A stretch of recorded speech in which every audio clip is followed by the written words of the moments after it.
What's up, everybody? Welcome to the live play-by-play reaction.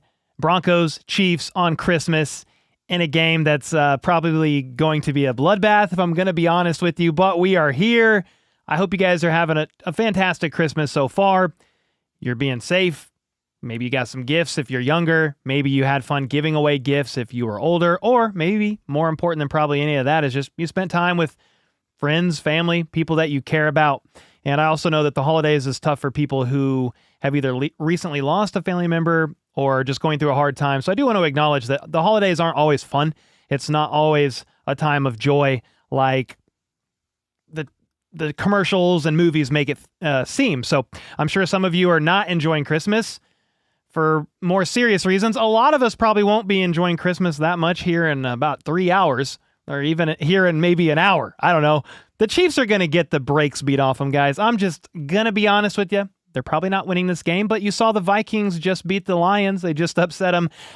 I'm not really sure that the Chiefs pull that off, but hey, Chris Oladokin said before the game, let's steal Christmas. Can they? Probably not. Will I root for them to win? Of course. Of course. Now, a lot of Chiefs fans just want the Chiefs to tank and get a better draft pick, but they're going to go out there and try to win this game. I do want to talk about some roster moves first, though, because there have been a lot of moves made that I just need to process through with you guys real quick, and it's happened over the last 24 hours. So yesterday, they placed Jalen Watson, Rashee Rice, Tyquan Thornton, and Trent McDuffie on IR. Right here. Trent McDuffie, Rashee Rice, Tyquan Thornton, Jalen Watson, they are done for the year. QB2 is Shane Buechele, that they signed off of the Bills practice squad a couple days prior to that because they had to place Gardner Minshew on IR. He didn't tear his ACL, but he's out for the rest of the year here. And they elevated some guys or promoted guys from the active roster to the 53 when they placed McDuffie, Rice, Thornton, and Watson on IR. None of these guys are active, though. Ethan Downs, Melvin Smith, Tyreek Smith, but Najee Johnson is back from injured reserve, so he'll be out there, I think, because he is not on the list of inactives. So you'll see some Najee Johnson, you'll get some Noel Williams, you'll get some Christian Fulton for sure. Najee might just be playing special teams, I don't know. But then they did some even more moves today before the game. They put Nico Remigio on injured reserve as well. So that's 3 receivers placed on IR in the last 24 hours. Because of that, you signed a few different guys, or just one guy rather, Cole Christensen to an active roster contract. You also had Leo Chanel on IR not that long before this. So yeah, you're beat up. Mitch Holthus was talking about how long he's covered this team. I think it was like 30-something years, and he said he's never seen anything like this in his entire time of doing this. So it's just a very wild time with all the moves that have been made. And Jason Brownlee was elevated, by the way, guys, wide receiver Jason Brownlee, and he's active.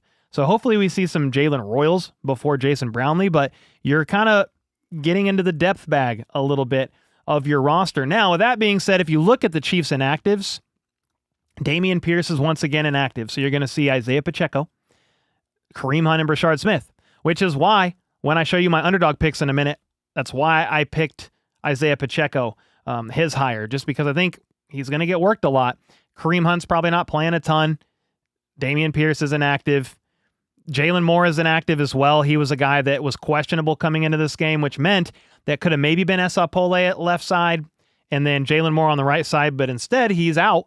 So it's Esapole on the left and Jason Chu-Godric, the international pathway player, on the right. For the Broncos, they're pretty healthy in comparison. They will be without their rookie wide receiver, Pat Bryant, because he got lit up at the end of last game. And so, yeah, he's not playing. But Dre Greenlaw, I guess, would be another one to mention. But they're going to come out swinging, man. Nick Benito, I think he's dealing with some stuff, but I think he's playing. He's not inactive. You get Jonathan Cooper, Zach Allen. I mean, they have so many guys on defense. Pat Surtain II, Talanoa Hufanga. The list kind of goes on with these guys, and they are going to be a problem. They are not going to be easy. That's not even talking about the offense. It's not talking about Mims. It's not talking about Cortland Sutton. Evan Ingram's a fine tight end. Bo Nix is like, they're coming off of a rough game. They lost to the Jags. They lost to the Jags like 34-20. But guys, the Chiefs just lost to the Titans by 17. Sure. Could they pull off a Christmas upset miracle? Yeah, sure. It's probably as likely as like legitimate Santa Claus coming to my house right now and giving me milk and cookies. Like, it's probably just not happening, but you never know. So we'll cheer on the Chiefs. I am fully expecting it to be bad and ugly. But I know some people will hear that and be like, Cole, you have no faith. Well, I just try to look at things realistically, guys. You're down QB1, QB2, cornerback 1, quarterback 2, wide receiver 1. Kelsey's starting. But you've got 3 receivers on IR. Your depth chart is kind of insane looking. You've got Worthy, you've got Hollywood Brown. Maybe Royals will play if you want to see a young guy get some work. We'll see. He didn't really last week. Juju's going to play. You got Travis Kelce as well. Is this his last home game ever? That's what a lot of people are asking, and I hope not, but he is no longer under contract after this year, and we'll see what ends up happening. But this could be his last home game ever. And so I'm going to soak it up, man. I'm going to cheer the guys on. Chris Oladokun is getting his first NFL start ever. Happy for him. He is a guy that some Chiefs fans have been saying for a long time, or a year or two now, just, hey, why isn't he the Chiefs QB2? He looks better than Carson Wentz out there. He looks better than Gardner Minshew out there. Well, this is a really good opportunity for Chris Oladokun the last 2 weeks. And remember, it's Chris O and then Shane Buechele, who was with the Bills practice squad. He's QB2 if Chris O gets hurt. I think I've pretty much covered that. You're going to have the interior guys on the line starting. Kingsley, Creed, Trey Smith, most likely. Karlaftis is playing. He was questionable to play with an illness, but he'll be out there a little bit for sure, or a lot of it. Chris Jones, he's playing.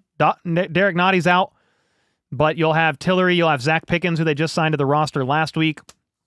Nick Bolton, Drew Tranquill, maybe Bassa. Will you get some action out of Jeffrey Bassa? He played 0 snaps on defense last week, but that's a guy that I would like to see some snaps from if at all possible. Cooper McDonald is a guy that some guys are a fan of. He's mainly special teams, but he got a little bit of snaps last week, an undrafted. I think he might have been, off the top of my head, I can't remember, the only undrafted free agent that the Chiefs signed this year. I could be wrong about that, but I think that's what it was. And then the secondary is kind of banged up, but you'll have Chamari Connor, you'll have Brian Cook, Noel Williams getting a lot of snaps. Christian Fulton kind of struggled last week, but he needs the snaps. Can we see more out of Jaden Hicks?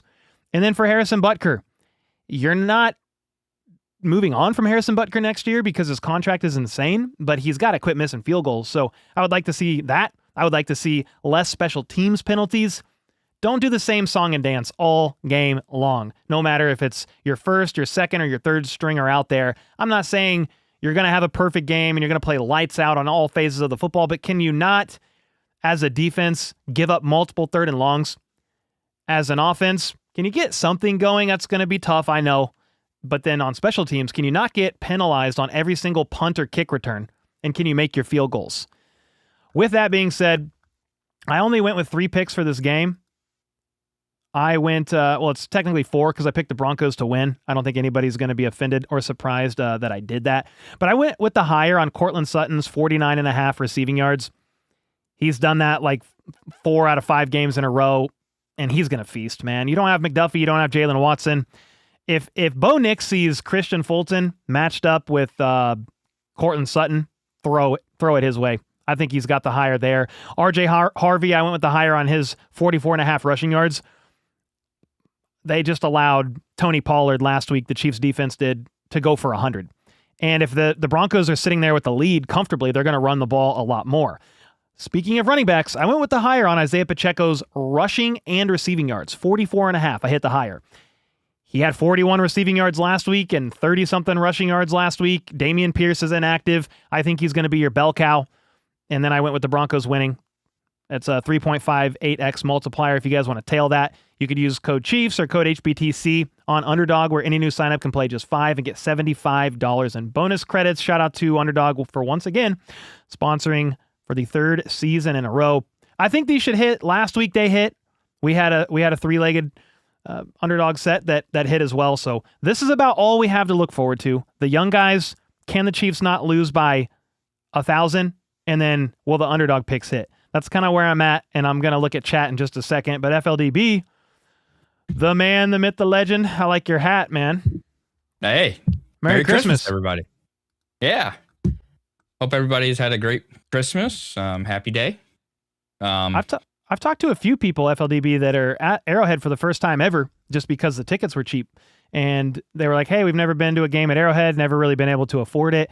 So hopefully there's some people there get to enjoy the experience for what it is, because it's also a beautiful night. It's like in the 50s. Yeah, and it's great atmosphere. I mean, it's not, what you expect, but if you're there, be loud and help out the team. The scoreboard here, I put a timer because the way the broadcast is, I can see how much time until kickoff. So that timer there is the timer until kickoff. So let's go, dude. Hey, I didn't do too much for Christmas, but I did change the lights, guys. So I did do that. I should have wore like a Grinch hat or something, because bah humbug, bah humbug. But hey, everybody, there's a 1,200, 1,300 people in here. Hope you guys are doing fantastic. Thanks for spending some of your evening on Christmas, no matter if it's the whole game or some of it in and out during the commercials or whatever. I appreciate the heck out of each and every one of you. Jennifer with the 25 bomb. Merry Christmas and welcome, everyone. Heck yeah, thank you. Then we have Brent with the 5 gifted and Marie with the gifted as well. Thank you so much. Let me know your score prediction in chat. I think it's going to be 6-24. Broncos win. I would love for it to be a lot closer. I just don't know how. But we'll see. Cochran over Bossa, make it make sense. Yeah, Jack Cochran, is that where he's at on the depth chart? Where's he at? Jack Cochran played more snaps than Bossa last week, which was weird on defense. Yeah, very odd. I talked about it in my video yesterday, or 2 days ago on Tuesday. It's getting ridiculous. I think I said the Chiefs might have lost their minds because the season is already over. Let's get some of the young guys snaps. Some of these players probably have incentives to play for, but you're telling me you can't work in some of the young guys at all? Juju Smith-Schuster has to play 92% of the offensive snaps. Jalen Royals can't get a pass thrown his way. I'm not saying if Royals is in the huddle, Chris Oladokun has to be forced to throw it to Royals, but geez. Can Brashard Smith get a carry in between the tackles? Like not one? Can we work on some of that? That would be awesome. What channel in Missouri? It's on Prime Video, guys. I think is it even available local? It might be. You can watch it on Twitch too, as well. It's free on Twitch for anybody who doesn't have it. So, actually, if you live in the KC area, like local KC within a certain mile radius, you should be able to get it on KSHB because I see it on my TV right here. I'm probably going to go with Prime for you, FLDB, but I'll see which one is actually... I would assume Prime's probably quicker because KSHB is probably like rebroadcasting it or whatever. Yeah, the last time that we had this, you went with the local one and then it was behind the Prime one. So why did I go with the local one? I don't know. I just remember the last time we had a Prime game, you just checked out the local one first. Okay. Well, yeah, I'll try to keep it on Prime. Would be the goal here. I think, I just want whatever is quicker. In theory, Lucifer in the house. Lucifer on Christmas with the 2-bomb. Cole, biggest spread, 13.5 against the Chiefs. Is that the biggest spread you've seen? Yeah, I'm trying to remember the last time. Like even week 18, Chiefs Broncos last year, it wasn't that bad, was it? 13.5? I don't think so. It might have been 10. Wait. We could look that up, but yeah, it's the worst I've seen. James, the resident Broncos fan in the house, said, hey, Merry Christmas. Merry Christmas, bro. And Merry Christmas, KC Peeps. Hope everyone got their favorite Chiefs gear for Christmas. Thanks, man. Let's go. Yeah, I think with this game, it's just stay healthy. The Broncos, they're playing for the 1 seed still. So I think they have to win out. And the Chargers have to... Do the Chargers have to lose out? Or I don't know the exact path to the 1 seed for the Broncos. I know the Broncos can get it if they win out. It's like that simple for them. But the Patriots are in the hunt. And I think the Chargers are somehow in the hunt for the 1 seed too. Yeah, so, I think if the Patriots lose and then the Broncos lose and then the Chargers win out, they would get the 1 seed, which would be crazy. Yeah, so if we look at this real quick, the Broncos and the Patriots are the 1 seed, but the Chargers are, they're right there at 11-4. So that's where it's like, well, based on tiebreakers here, if both of these teams lose and the Chargers win out, like they've got a shot at the 1 seed now, which is kind of crazy. 2 AFC West teams right in the mix for the 1 seed. Yeah, even looking at the Bills and the Jaguars, at the Broncos 2 weeks. Sorry, I just muted you. Oh, my bad. I just muted you on accident. I went to screen share to show the. I'm going to unmute you on the screen share. Give me a second because I want you to keep talking on that. All right, you're good. All right. So looking at this, with the Jacksonville, the Chargers, and Buffalo, if Denver loses this game and next game, New England loses this game and next game, there gets some weird things. I know the Chargers, I don't know if they own tiebreakers with Jacksonville or Buffalo, which is where that comes in. I think the Chargers got freaking smoked by the Jags. It was like 3-20 something, I think. It was like that really weird game. Too. So the Jags would own the tiebreaker with them. So it's, but there would be multiple teams that have the same record. So. They lost 6-35 to the Jags. Woo! It's about to be the score of this game. Oh man, I had some comments from some other team, like fans from other teams in my video this week, and they're like, "Hey Cole, I appreciate you keeping it real. It's refreshing to see a Chiefs fan not being biased." I'm like, I don't know a lot of Chiefs fans that are coming into this game being like, "Yeah, they're definitely winning. The Chiefs are definitely winning this game." So, but I appreciate the kind words.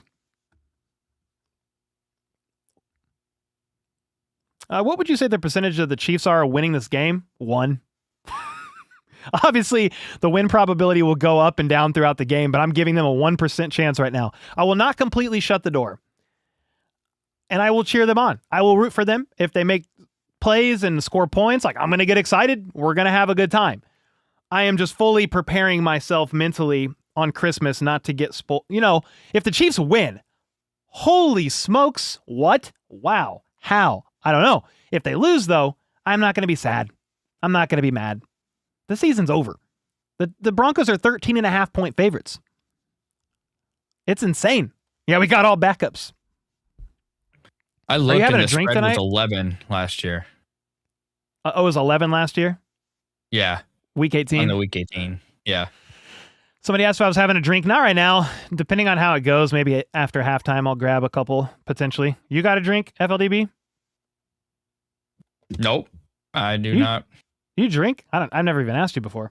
No, I don't. I drank my iced lattes, my caramel iced lattes. Hey, man.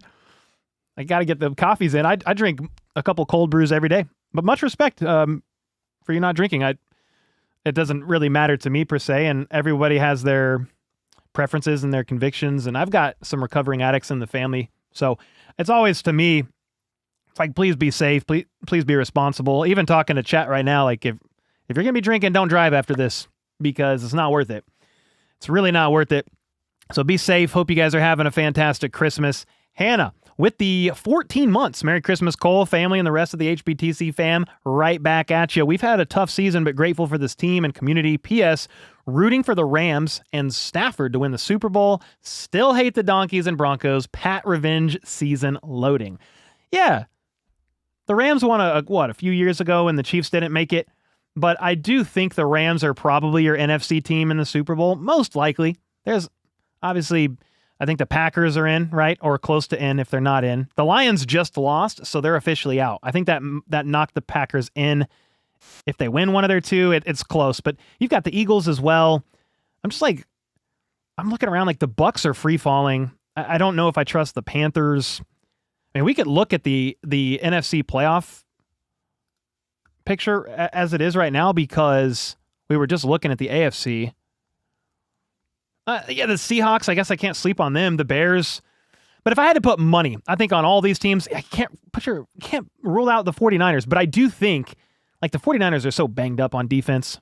Unless Brock Purdy is playing like Superman, I just don't see how the 49ers make it to the Super Bowl and win.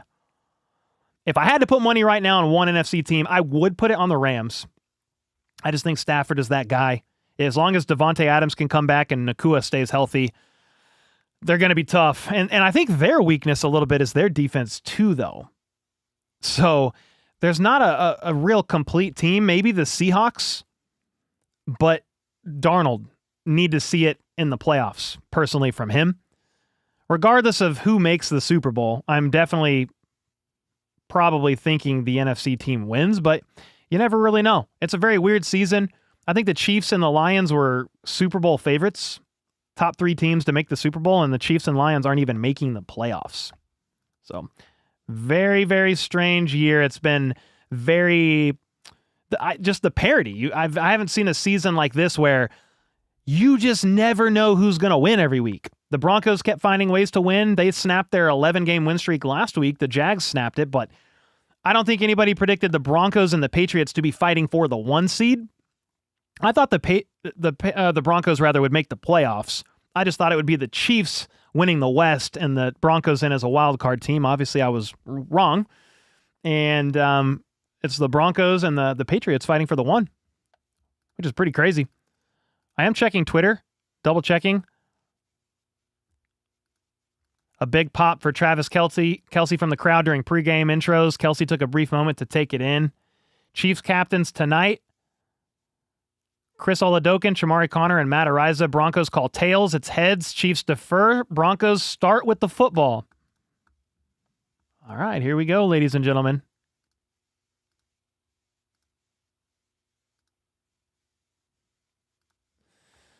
All right. We getting ready? So again, I think they said what? The Broncos won the toss and deferred. No, the Chiefs won the toss and deferred. So Broncos are going to start with the football, ladies and gentlemen. We got Harrison Butker set to kick off. 57 degrees at Arrowhead right now. Feeling good. A little foggy. And with that, the kick is up. Let's go. And it's going to bounce out of the back of the end zone, actually. So it's going to be Broncos ball at the 35. A little too much heat on that one. Here we go. Bo Nix and company are taking the field. Holy smokes. Darrell with the 5. Hi, Cole. I think if Travis falls apart after this game, we'll have a pretty good idea about retirement. We saw how Jason reacted after his loss. You very well could be spot on with that. Thank you for the 5. Mike Gerber with the 5 bomb. KC Medic with the 50 bomb. Holy smokes. We have 5 get to 50 bomb. We got a lot going on. I'll read those on the next commercial break. Let's call this game. We got Bo Nix and company at the 35. Nix in the gun, Mims in motion. Couple options each side here. See what the Chiefs end up doing. We got several backups in. Noel Williams at the bottom of the screen. Nix loads up to throw. Pressure is going to force him to check it down to RJ Harvey. Gets 9. Tackles made by Chamari Connor and Nick Bolton. Mike Gerber, thanks so much for the 5 gifted, man. Casey Medic for the 50 bomb. Cole, certainly not the season we had hoped for, but certainly the season we deserved last season. We got away with several wins that could have gone or could have been losses. So here's to the next year. Exactly, man. Injuries, bad luck, lack of execution in key moments, being super undisciplined on the road. All those played a factor for sure. I think the league getting a step on what the Chiefs like to do offensively as well. One man in motion out of the gun. Nix is going to hand it off to Harvey for about 6-7 yards. Chris Jones with the tackle is a little slow to get up, but I think he's fine. He's adjusting his knee brace. You've got the Broncos just like that at midfield. 2 plays. Keeping it moving. Chris with the 2 bomb. Hey, Cole, go Oladokun, 15-year recovering alcoholic dude. Shout out to you. That's a big deal. So proud of you for that, man. Thank you for the 2 bomb. Yeah, definitely going to root for Chris O. All right, shotgun, Nix. He's got 2 options out wide to his right. The question is, do the Chiefs bring pressure? They look like they could. Nope. Nix, quick pass, right side, caught, slung out of bounds by Chamari Connor. Bandy, though, with the catch. Number 83, I'm not super familiar with Bandy. Bandy? I want to say Bambi.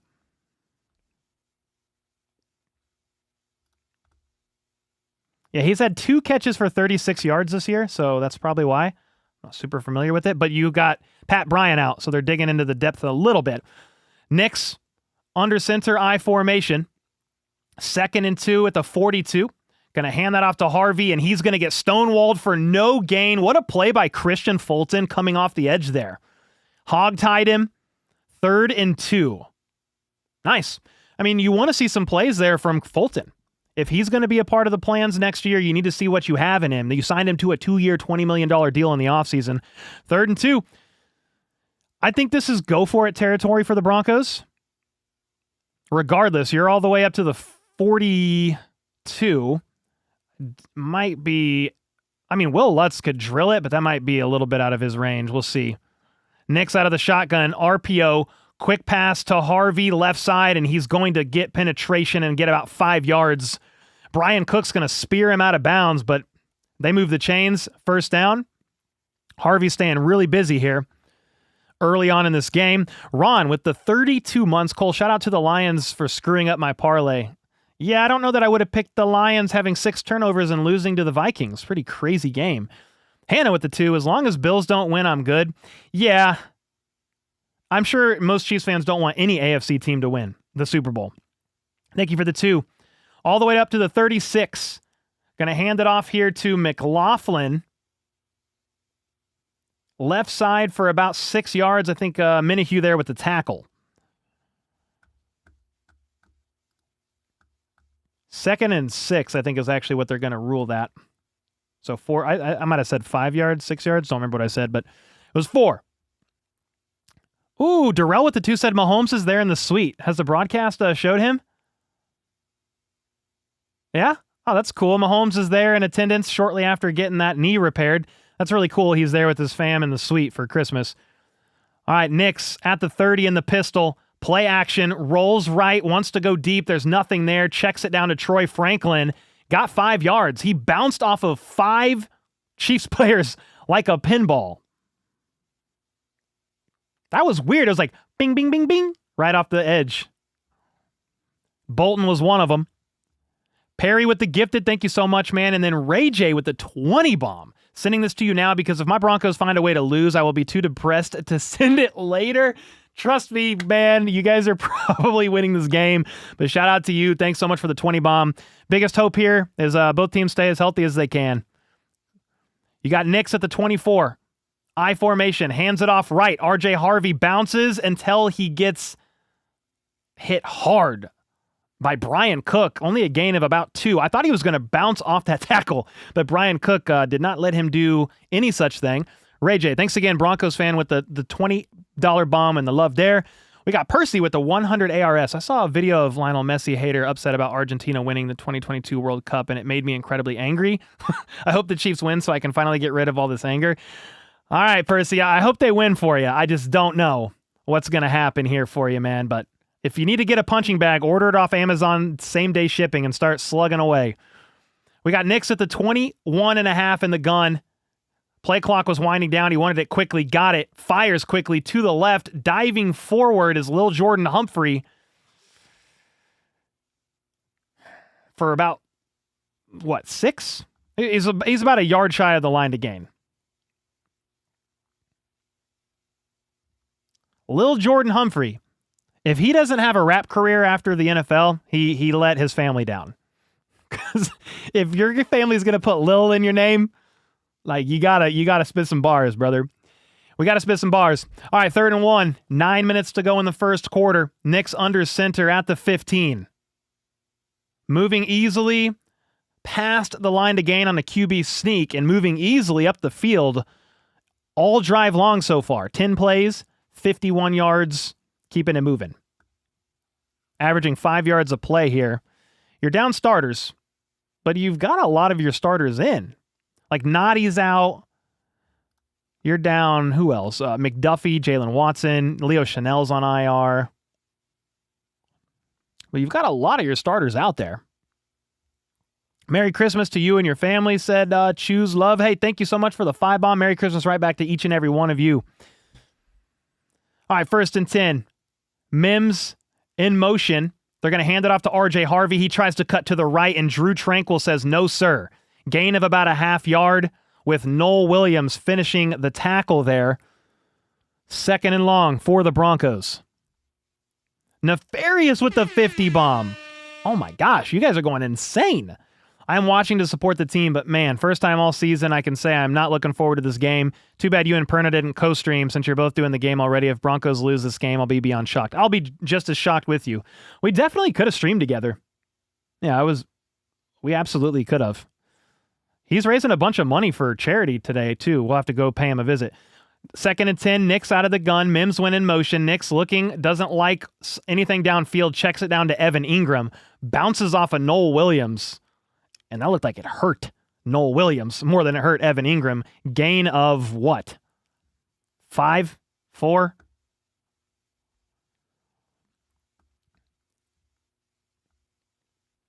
Brent with the 20 bomb after Nefarious' 50. You guys are being extremely generous, man. I appreciate the heck out of each and every one of you. 3rd and 6. Here we go. Big 3rd down. You're deep in the red zone after a 4-yard quick pass to Evan Ingram on the right side. Crowd's getting loud. Nix has 6 seconds on the play clock. 2 options each side. Bidet next to him in the gun. He's going to throw over his intended target, Jordan Humphrey. It's going to be incomplete. I think Nix wanted a flag. Jordan Humphrey tried to high point it, and it was over. It was just a high. It was hot. It was a high throw. It was weird. Nix was expecting him to go on an out route, is what it looks like. And Humphrey's saying, my bad. Humphrey just kind of ran a few yards up and turned around, but Nix was expecting him to go out. And that's why it looked like Nix initially overthrew him. So they're going to try a chip shot field goal, and it is good. 27 yards, close to right down the middle, and it's 3-0. Broncos strike first, and the Chiefs get a good little red zone stop there. What do you think, man? That was a good stop there at the end. Yeah, good stop. I mean, what we like to see. We'll take it for sure. Andrew with the 28 months. Merry Christmas, everyone. I'm hoping Kelsey can get a touchdown if it is his last home game. That would actually be awesome. I want to see a flea flicker to Kelsey and a 50-yard bomb to Worthy. Like, just give me something insane. That makes no sense. Seb with the 5 bomb. I'm in enemy territory, Raiders fan, and I'm humbly asking you, the Chiefs, to beat us next week. Oh, man, we're going to have the Tank Bowl week 18. P.S. I hope you lose today, though. Merry Christmas. If you're a Raiders fan right now, who would you really care who wins? Maybe it's like we just hate the Chiefs more because of all the turmoil they've put us through. So if we can continue to see the Chiefs losing. You want the 1 seed or the number 1 pick in the draft, and they're like right there for it. No, I know why they want the Chiefs to win next week. I'm saying right now. I think now. I think you just want nobody in your division to do well. It's like my mind. So if I was a Raiders fan, thank God I'm not, respectfully, I think I would want the Broncos to lose because you want the 1 seed to be in question. The Chiefs are already eliminated from the playoffs. But you know what?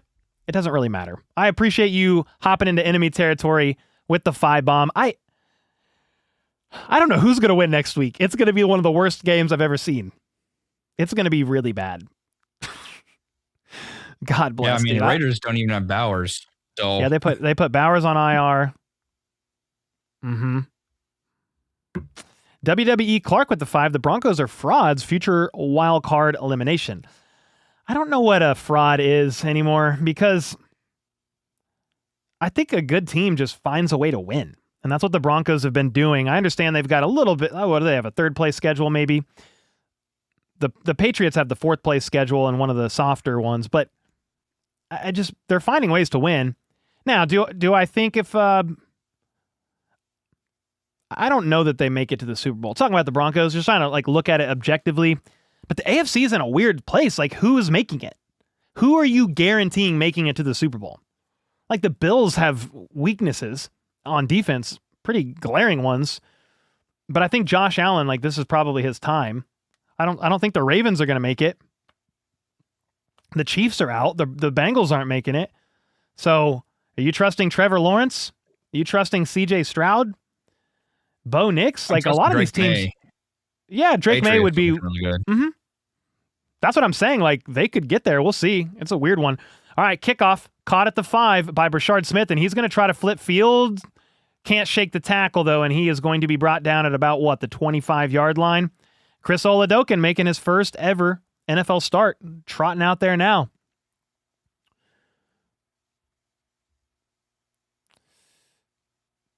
Nefarious with the 10 bomb. Let's go, man. I got to refresh this page.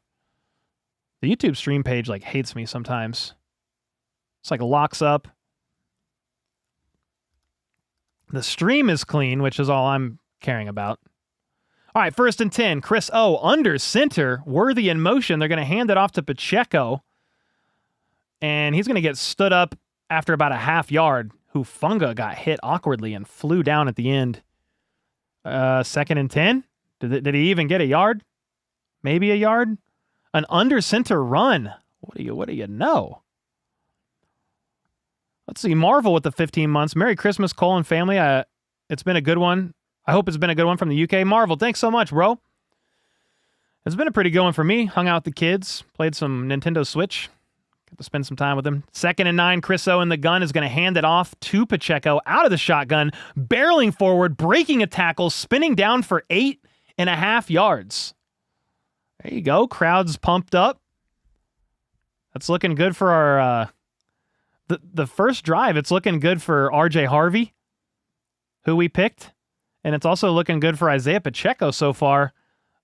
I just hit the higher on Pacheco's 45.5 rushing yards, I think.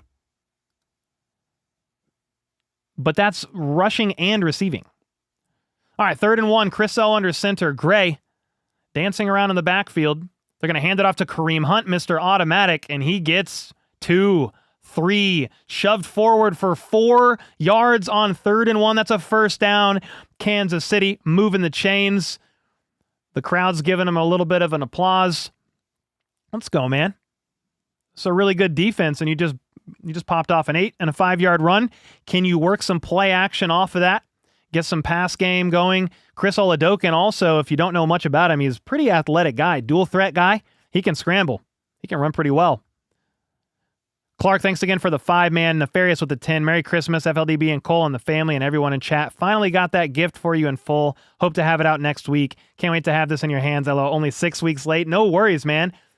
On 1st and 10, they're going to hand it off to Pacheco, and he's going to get basically nowhere. And Trey Smith is already slow to get up, guys. Trey Smith at the back half of the game last week appeared to have re-aggravated his ankle. Hey, you see Mahomes in the suite. They're showing him right now. So that was a 1-yard run. Hate to see Chris Jones slow to get up. It's so weird seeing Mahomes in the suite, guys. I've never seen him. He's always played, except for the kneecap dislocation and a couple one-offs. He's always been at least on the sideline or close. Out of the shotgun, Chris O is going to try to throw, but he's going to scramble, rolls left, hits Worthy, breaks his tackle. He's at the 50, and they're going to whistle it incomplete? Oh, did he step out of bounds before he got possession? No way. He lost track of where he was and stepped out of bounds? Yep, that was the right call. That's a pretty unfortunate error there by Worthy in year 2. You got to have a little better sideline awareness than that. First round pick, year 2. I know you're battling injuries and all that stuff, but you need a little better awareness there because that's a first down and more. You break that tackle, he might have went down for 20-something yards. It's 3rd and 9 now. Chris Oladokun, deep drop, pressure. He's going to uncork it downfield. Worthy gets knocked off of his route. No flag. You can do that? I mean, maybe they're saying it wasn't catchable because Worthy got knocked off of his route way past 5 yards. I see why. He was trying to adjust to it and just kind of ran into the path of the safety. It wasn't really a catchable ball. Chris O tried to give him a shot. Take a chance downfield, incomplete, 4th and 9. More frustrating on the second down play, Worthy stepping out of bounds. It's a pretty unfortunate one. 4th and 9, Matt Ariza ready to punt here. All right, the lefty boots it. Can he pin him deep is the question. Mims is going to field it at the 11, not fair catch. And he's going to switch fields after Joshua Williams missed a tackle. He's going to dive forward to the 19. Yeah, no worries about the gift, Nefarious. I don't even remember what the gift is. What's the gift? I'm getting a gift? Let's go. Darrell with the 2. Anybody but the Bills. This would be the Bills' year, though. Like, if you just look at all the quarterbacks in the AFC making the playoffs, it'd be a good year for the Bills to get in there. Just from like you don't have Lamar, you don't got Mahomes in there either. All right, so it's going to be the Broncos' ball after the Chiefs went 6 plays, 15 yards here. Still the deep pass to nowhere. Yeah, I mean, Chris O was just taking a little bit of a shot downfield, hoping maybe Worthy would adjust to that. And he kind of got bumped off of his route. And part of the problem is Worthy weighs like 5 pounds. So he's going to get bumped off of his routes pretty easy, man. Joking about 5 pounds. He weighs like 170. Rick Taylor in the house. You've had a good year, Cole? Yeah. I've had a good year. Like, aside from the Chiefs not playing well and the season not going how we all wanted, all in all, it's a good year. Any year I get to do this for a living and cover the team and have a healthy family, it's a great year for me, man. It's a great year. Quarter pounder with cheese. Don't worry, Chiefs fans. At least the couch will be comfy. Shoot, dude. Don't we normally watch the playoffs and Super Bowls from the couch? Can't afford to go. You can go to Arrowhead at the playoff games, but I don't know who's going to the Super Bowl. I don't know who can afford to go to those. I remember I think the first year the Chiefs went, maybe the second. So, sorry, in the Mahomes era is what I'm talking about specifically. I looked up Super Bowl tickets out of curiosity, and I immediately put my phone down and walked away. I was like, whoa, those tickets are high. I mean, I knew they would be, but is Royals out there? I didn't see him yet. Was Minshew there too with Mahomes? I didn't see Minshew. Not yet, at least. I didn't see anything. Some of these players are being examined today as well. Yeah, sure. Young guys, but I haven't really seen any of the young guys play yet.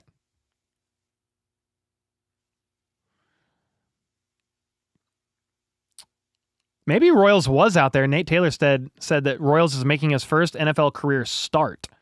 So is he actually declared a starter? You're muted, FLDB. Were you trying to talk? He been out there? Who was that? Royals? Yeah. I didn't see him, no. Nate Taylor said he's making his first career start. They cycle him all games, so we'll see. All right, back from commercial break at the 19, under center. It's a play action rollout left, and Nix was just a hair off target with Mims. He tried to fit it in between the cornerback and the safety in coverage and was off. Mims was the guy, it was like a little wheel route, moved pre-snap. He was open, but I think Nix was trying not to throw a hospital ball. They're saying the broadcast is off, he was off, but he saw Brian Cook flying down. And remember, Pat Bryant just got obliterated last week. Could very well just have been Nix off, but Brian Cook was steamrolling down. Out of the gun, they're going to hand it off to Harvey. No, actually, Nix is going to keep it running outside to nothing. He's going to lose a yard. Noel Williams and Ashton Gelati were all over that. It's 3rd and long for the Broncos, just like that. Incompletion. Run to nothing on 2nd down, and it's 3rd and 11. Can the defense break their tendencies here? I'm half the time more comfortable with a 3rd and 3 than I am a 3rd and 11. Let's see what happens. Spag's going to bring the house. It's 3rd and 12, actually. Just got adjusted.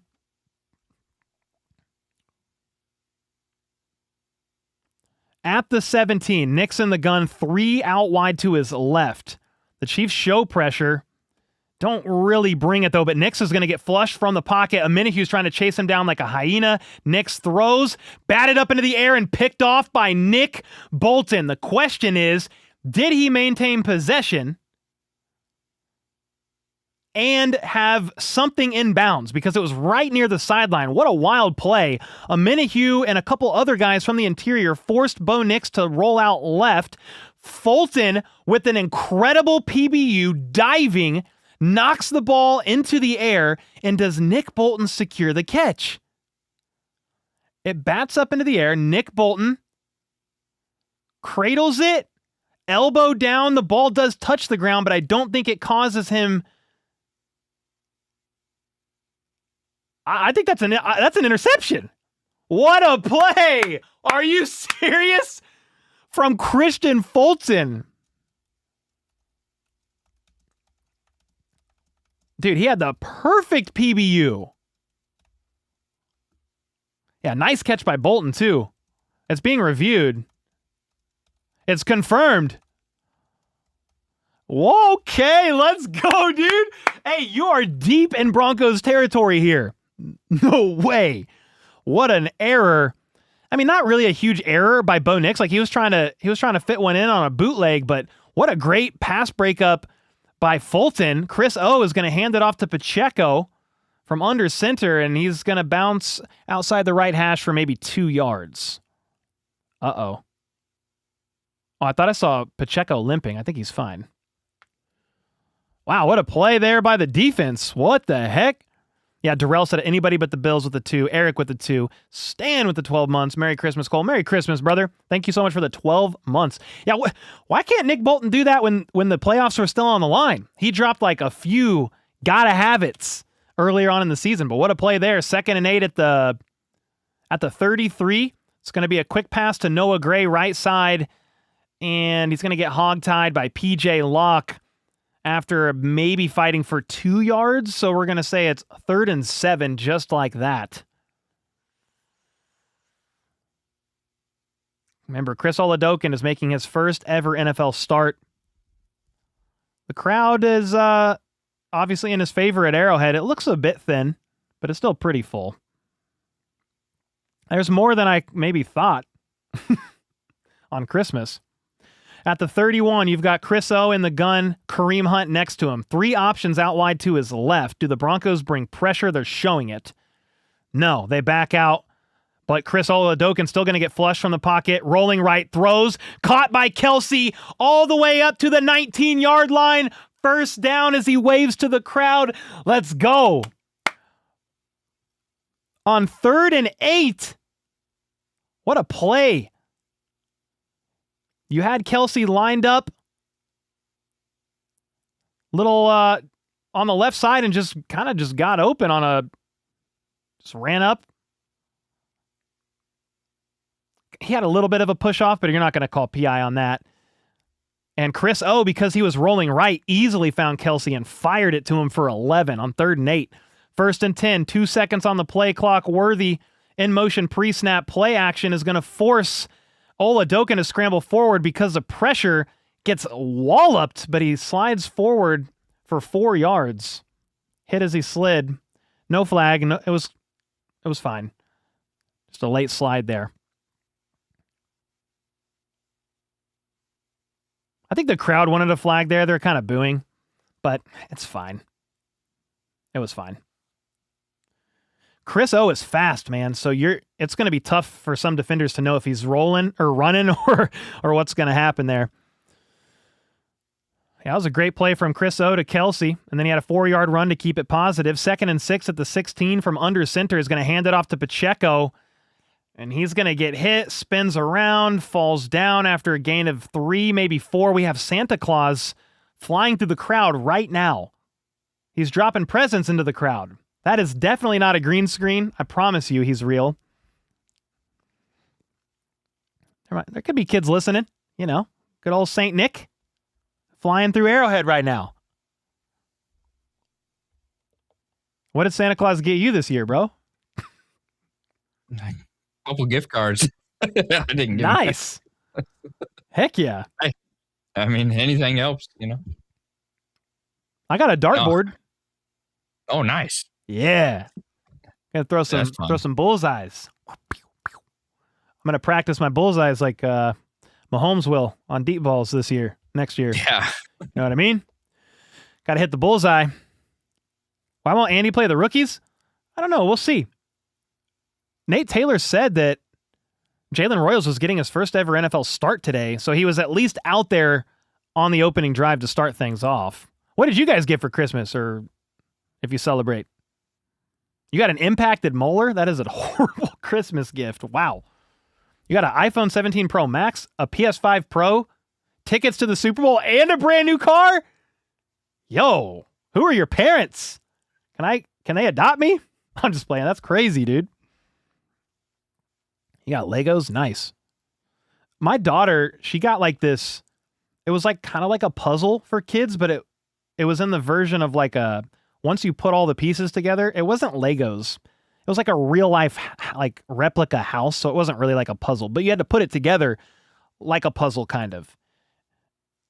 It wasn't Legos, but it looked like a real replica house. And my 9-year-old for like 2 hours put that together by herself. I was like, you got a lot of patience. You got a lot of patience. You got a kid? Nice. Yeah, as parents, man, it's on a commercial break, guys, so I'm just talking a little bit. But yeah, as parents, I just want to give my kids a few things and just want them to be happy. We kind of spread out Christmas, so we give them gifts early, like one here, one there, like the week leading up. So they don't have, I guess, as many, quote unquote. That's not really what it's about, how many gifts they have. But Christmas Day is a bit lighter, but it's because we've already given them a few leading up to Christmas, so they could have a day to play with something. And then the next day, they have another day to play with something new. And then the next day, they got another day to play with something new. So that's kind of how we do it. You got a Tank 7? Nice. Tank 7? That sounds really good. People are saying it looks fake. What, the Santa Claus? Nah. That was not fake. Look real to me. You know what I mean? You guys need to get your eyes checked. What are you, referees? You NFL referees? Get your eyes checked, man. James with the 5. My daughter and I are going to a Nuggets game for Christmas. That is awesome, James. Thanks for the 5. Oglaw with the 10. Hey, I haven't been here for the last 4 weeks, but Merry Christmas to you and your family. You didn't miss much. Just a bunch of Chiefs L's. But thanks so much for the 10 bomb and the kind words, man. All right, we back from commercial break. Let's go. That was the end of the first quarter. So we're starting the second quarter. Chiefs facing a 3rd and 3 at the 13-yard line. Chris O in the gun, Juju in motion. He's got a couple options each side. Travis Kelce in the slot, bottom of the screen. Chris O steps back to throw, finds Kelce, and he's going to get hit right near the line to gain. I don't know if he got it. It might be 4th and inches depending on the spot. They are going to rule him short. Go for it. Go for it, Big Red. Let's go, you beautiful walrus. What do you got? Okay, they are going to go. We'll see. Are they? No, it's coming. Are they actually going to go? You could tie it here. So. All right. 4th and 1. Chris O in the pistol. Kelce next to him. Kareem Hunt in the backfield. And he's going to barrel forward for 5 yards. First down. Let's go.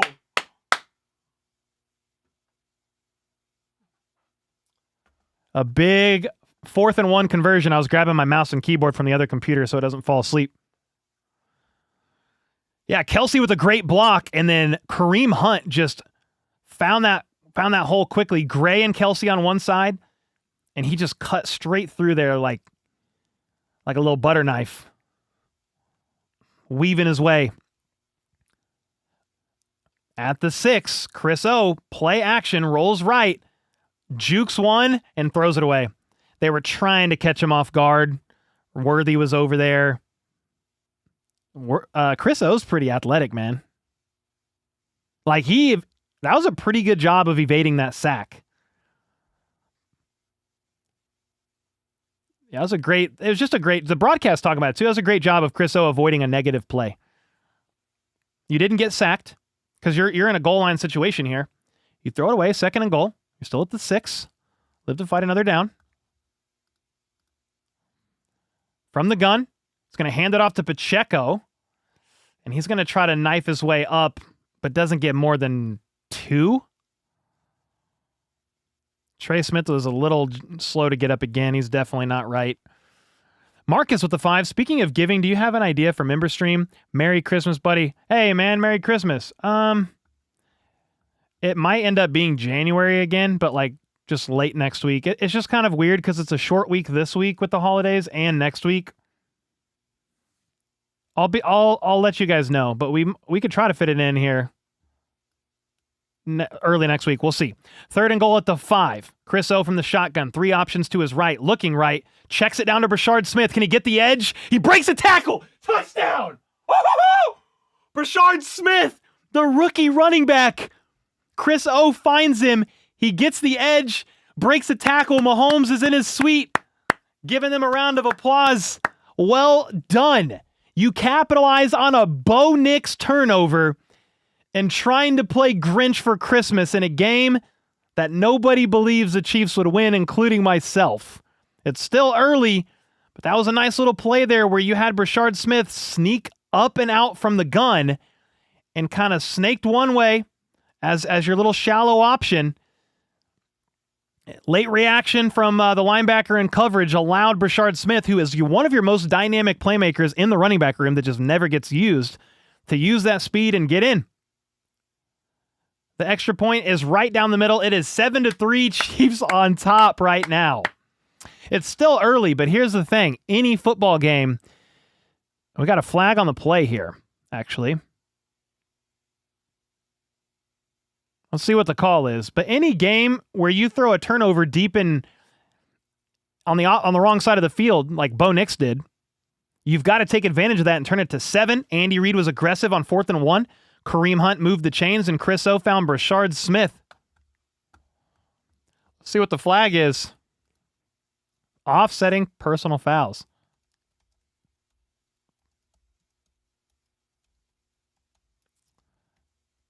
Okay. Penalties offset. The try is good. It wasn't even a great throw from Chris O. Brashard Smith kind of had to turn around back for it, but he was just open enough. Turned on the Jets. Mahomes in the suite going like this. Let's go. There's still a lot of game left to play, and the Broncos are a really good second half team. But, dude, if Bo Nix is going to throw a turnover, throw an INT, you've got to capitalize on that. And what a series there, FLDB, from Christian Fulton as a guy you're wanting to see make plays. He makes the perfect PBU. Nick Bolton with the spidey senses tingling, which isn't super rare, or it's not super common for him to make a great reactionary catch style play, right? Well, he comes up with the INT. Yeah. Kelsey moves the chains, helps move the chains on 3rd down, get for 11 on 3rd and 8, and then they go for it on 4th and 1 and move the chains there. And just like that, you are now on top 7-3 over the Denver Broncos against the odds. Yeah, no, that was a great series. I mean, with the 3rd down conversion, something we haven't really been great at recently. And went back to our bread and butter of Kareem Hunt, one of the 3rd and short, 4th and short. Feed Kareem. Feed Kareem, baby. Oscar with the 10. Merry Christmas to all, and here's to bouncing back next year and stronger than ever. Let's go, Chiefs. Heck yeah, man. Thank you so much for that. Hooker Boots with a 20. Merry Christmas to you and your family. You guys are being insanely generous. I appreciate it. Merry Christmas, brother. Agla with the 50 bomb. Gotta go to work. Wish I could sit and drink a beer with you all. Have a good Christmas. In the second half, probably win or lose, we might get a beer or two out for Christmas. Thank you so much for the 50 bomb, bro. Holy smokes, we got Skyler with the 5. Smith's first offensive play and scores a touchdown. Smith leg game coming up. Let's go, dude. Wear and tear him. What did Kelsey say? Put the load on me, wear and tear me, baby, till the wheels fall off or whatever. He said that last year, and a lot of people ran with that. A lot of people ran with that quote. Wear and tear Brashard Smith. Let's go, dude. Get some reps in. Les one with the 5. Funny. Or no. We need to sign Oladokin and Wave Minshew. Funny how the Broncos fans think they are Grinch, but we are. Merry Christmas from Tampa. Vinicius Jr. Vinicius. Every stream, Les1 sends me a random soccer player's name that I got to guess, and I'm probably wrong on 99% of them. All right, back from commercial break.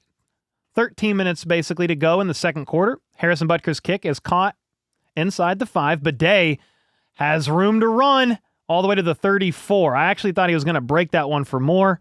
Thankfully, the Chiefs special teams unit there closed that gap. About to the 34-yard line there. Broncos ball. How does Bo Nix respond? Is the big question here. Davis with the 2. Merry Christmas, Cole. You're killing it. Hey, thanks, man. I appreciate each and every one of you being in here. I didn't know what the Christmas stream would be like, but we've got 3,700 in here. Let's go. Chris Wright with a 3-year membership renewal. Stop handing off the 10, please. That is all. Happy holidays. I just need him to hit the underdog parlay, and then he can move on. Bo Nix from the gun at the 35. 2 options each side. Play action. He rolls right. Checks it down to Evan Ingram. And Minihue is going to tackle him from behind. But Minihue and Brian Cook, I think they hit heads. Both get up, but Cook was definitely a little slow. That was a gain of 9, by the way, by Evan Ingram. Just a little check down. Davis, thanks again for the 2-bomb, brother. Chris Wright with the 36 months. Mr. 5 gifted himself in the house. Let's go, man. Happy holidays, brother. All right, that was a gain of 8, 2nd and 2. The 43 I formation. Nix is going to hand it off to the fullback, Prentice, and he's going to get the yardage needed, +1. Yeah, Adam Prentice is number 46. A little fullback dive there. It used to be the Chiefs' favorite play on 4th and 1. Just, you knew a fullback dive was coming.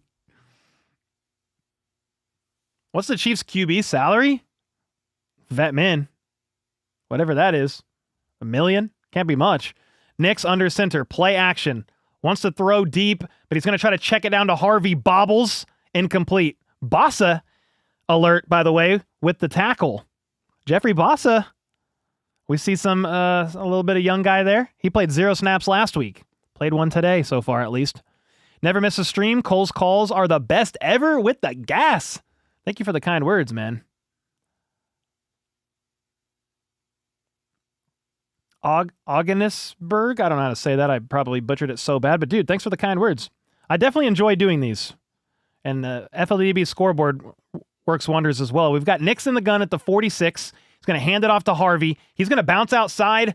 Brian Cook lit him up, but he bounced off of Cook and was able to get another yard, maybe 2, up the right sideline. We'll see where he stepped out and where they marked him. You could feel that hit from Cook. That was... These guys are playing right now. 5th team in NFL history with 10 wins in a season by 1 possession margin. That's the Broncos this year, and the last team to do it was the Chiefs last year. That's how the Broncos season's been going. 3rd and 8. Chiefs got everybody at the line of scrimmage at the 47. Nix in the gun. Steps back. They actually back out. Only rush 4, and Nix is going to run up into the pocket, throws, and it is dropped by Cortland Sutton, who tried to make a diving grab, couldn't haul it in. That is 4th and 8.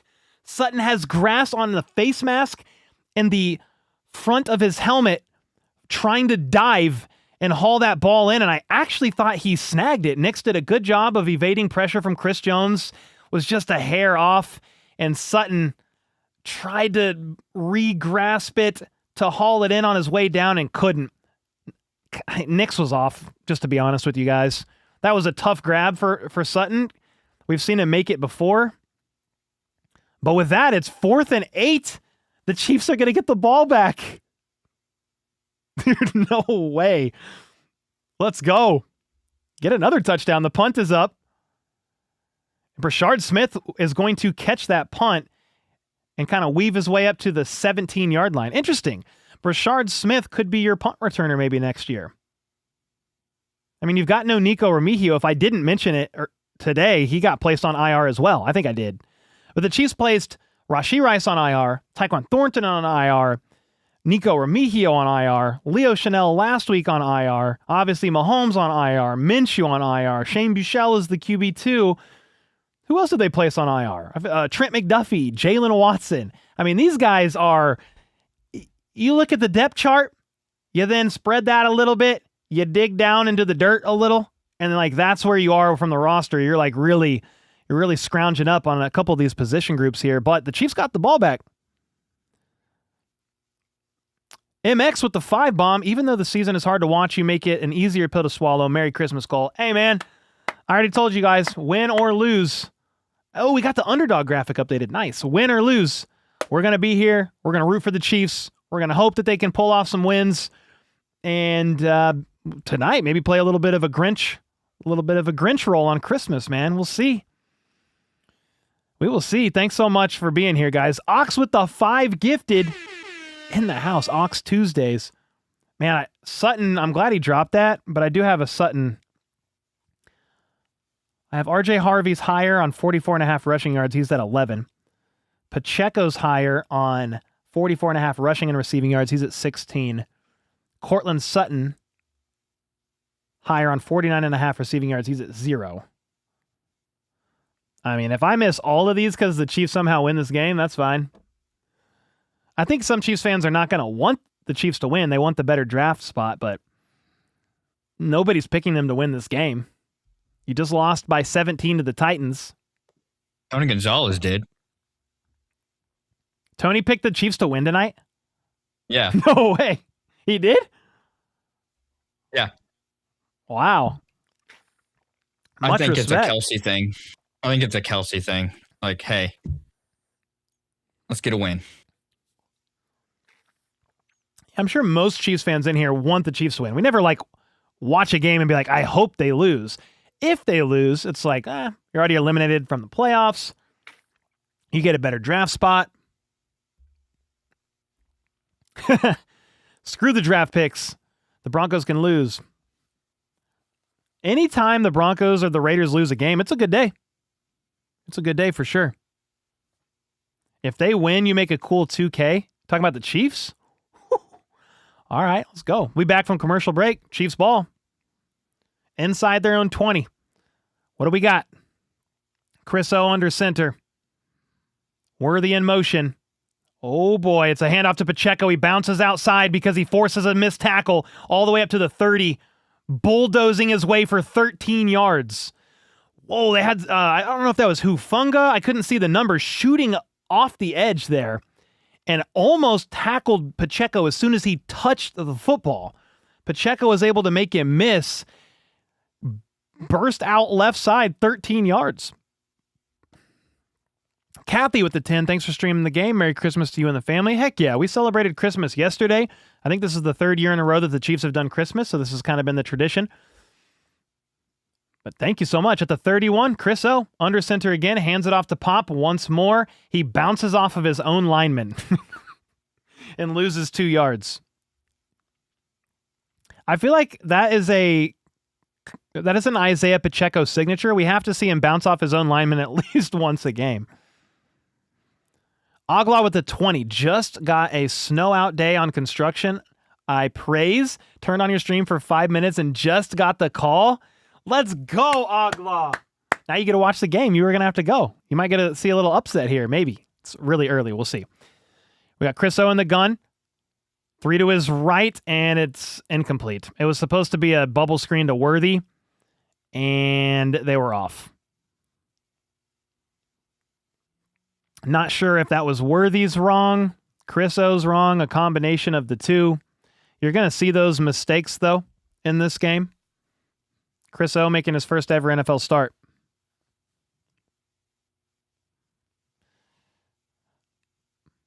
Yeah, Worthy with the miss, though.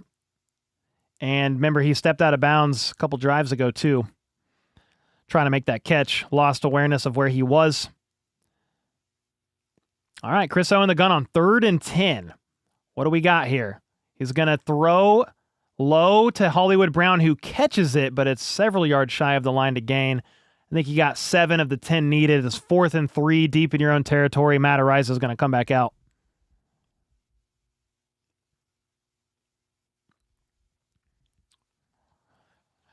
Pacheco stomps when he runs. Yeah, he really does. Still no Royals. Haven't seen him, no. All right, 4th and 3. Unfortunate there. You couldn't capitalize on that, but here we go. Matt Ariza, with punt number 2 on the day? Lefty.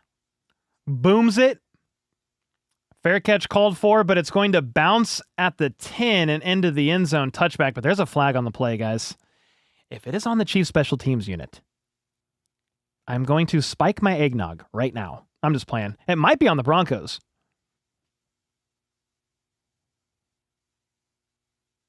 Ooh, holding on the Broncos. So because it was a touchback, it was the Broncos ball at the 20, 10-yard penalty. So the Broncos are going to start with the ball at the 10. We'll take it. Are the Bills better or are the Chiefs better? Well, right now, the Bills. What do you mean?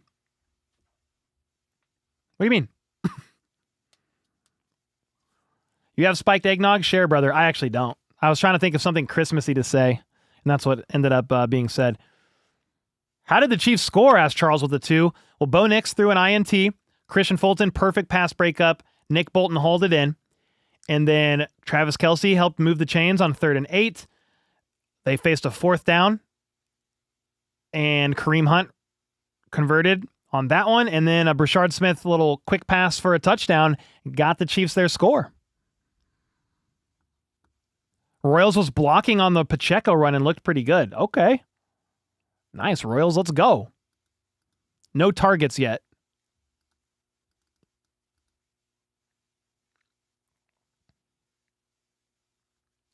Jeff Schwartz said it's very frustrating to see the Chiefs attempt, successfully so far, an offense with under-center runs when they refused all season to do it. Well, I will counter Jeff Schwartz slightly because they did do under-center runs at the 4th lowest rate in the NFL.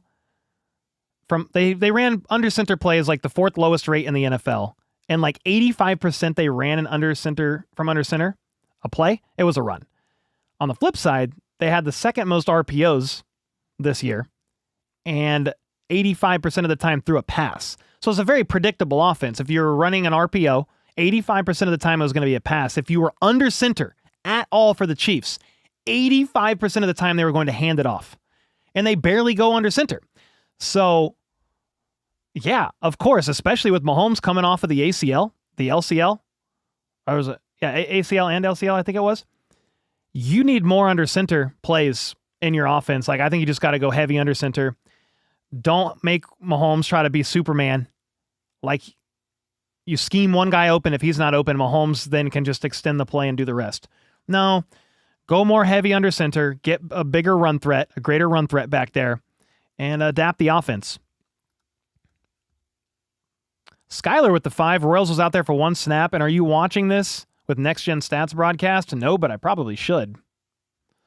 Prime Vision or whatever. That would be a fun way to watch this game.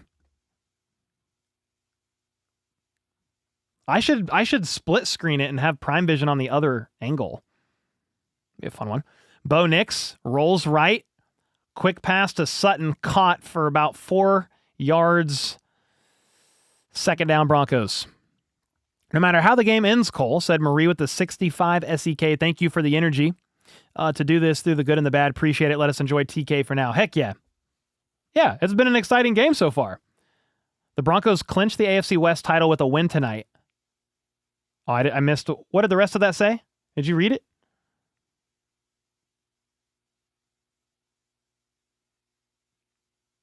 It was something about the Chargers after that.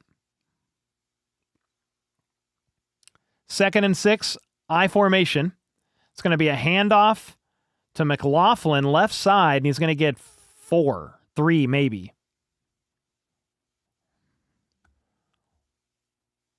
You've spiked everything tonight, said John. Let's go, John. Ty, thanks for the kind words, brother.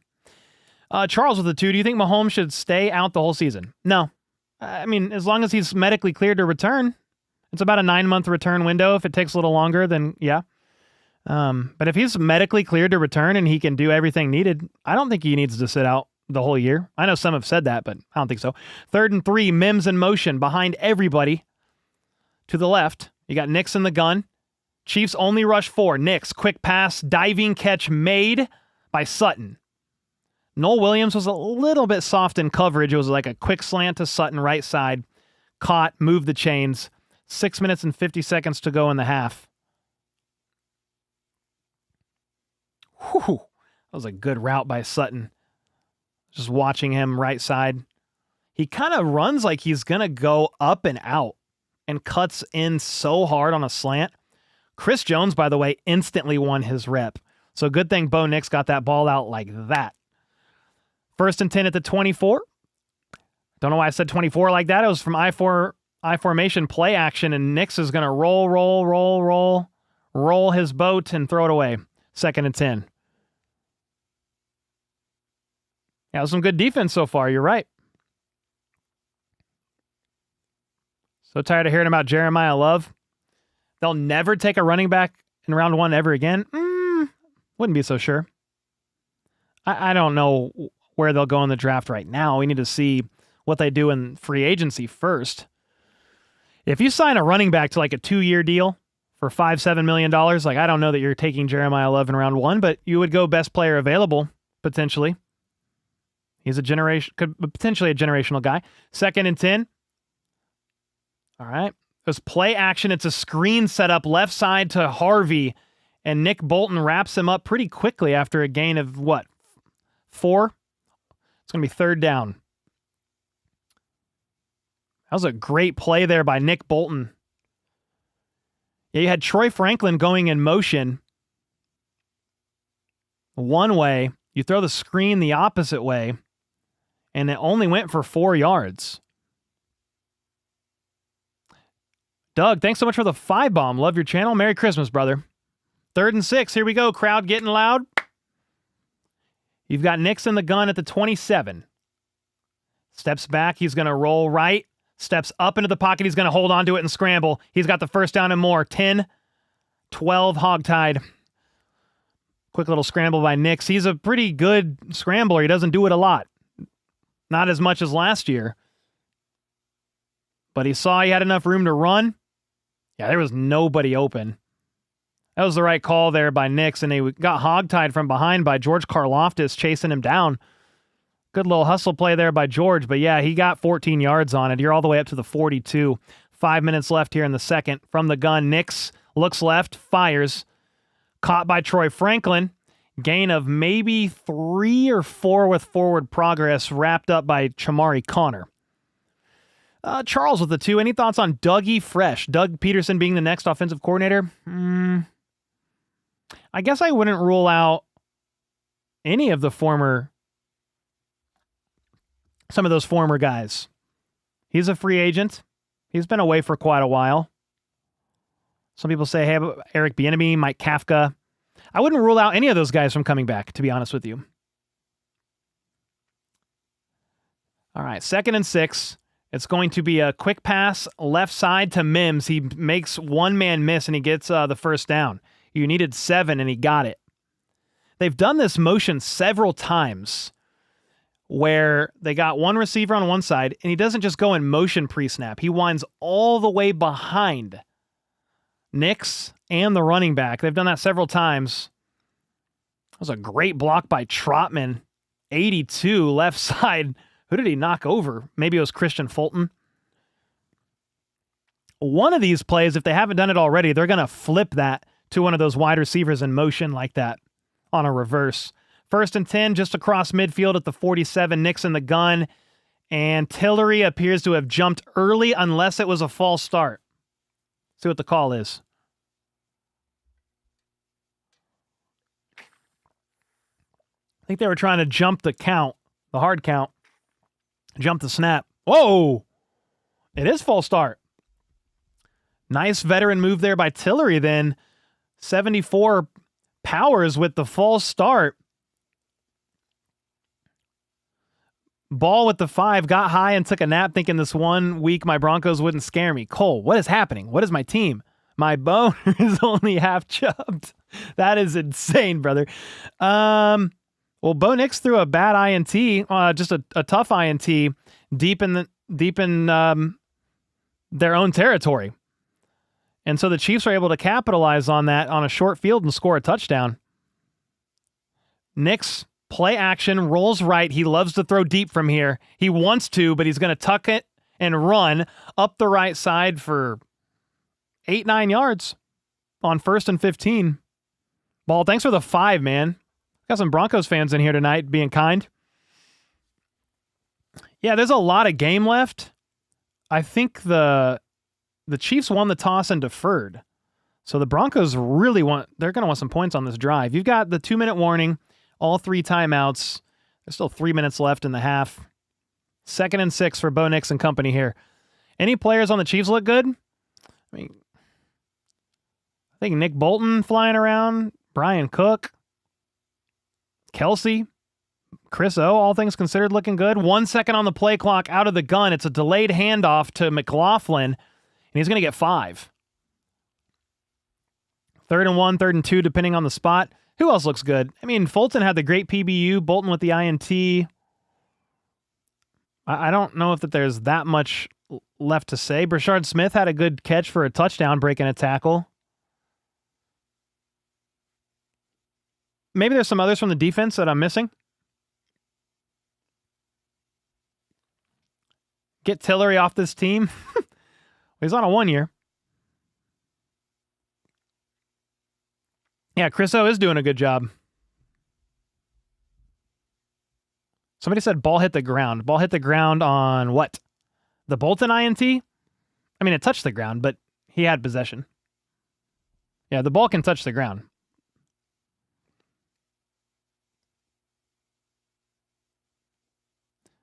Only Spags sucks on 3rd downs. He can't even defend dink and dunk plays. The defense has not been great on 3rd and long. Kelsey looks tired. I mean, maybe he is a little tired just from playing in the game, but I'm sure he's fine. He's been playing a lot of snaps, though. We need a speed edge rusher for later downs, especially. Spags hates guys that are fast and athletic. Trolling a little bit, but. You think we should get rid of Nagy? Yes. He got to go. He got to get out of here, man. Now, to go back to the OC talk, I would like them to bring in somebody from outside Andy Reid's tree personally, infuse some new ideas into the offense. But yeah, would I be surprised if they brought back somebody like Matt Kafka, Doug Peterson? It wouldn't be Brian Daboll.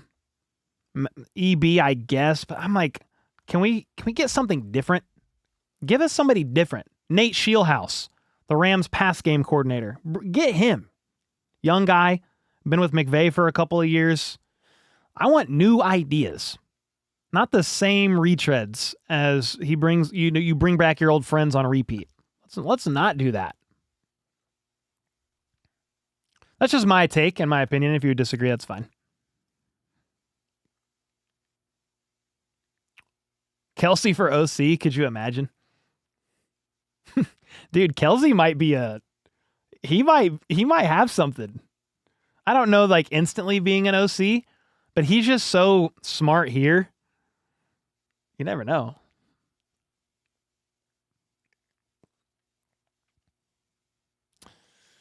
How's Worthy looked? Okay. Not okay, I guess. Stepped out of bounds on one play.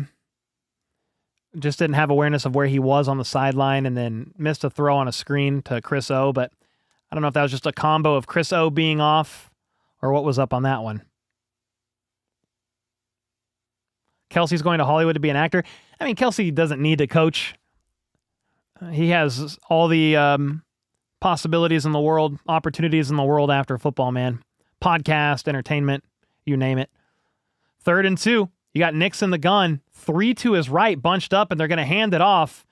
And McLaughlin is going to make a great cut all the way up to the 25, tackled from behind by Ashton Gelati around the 23.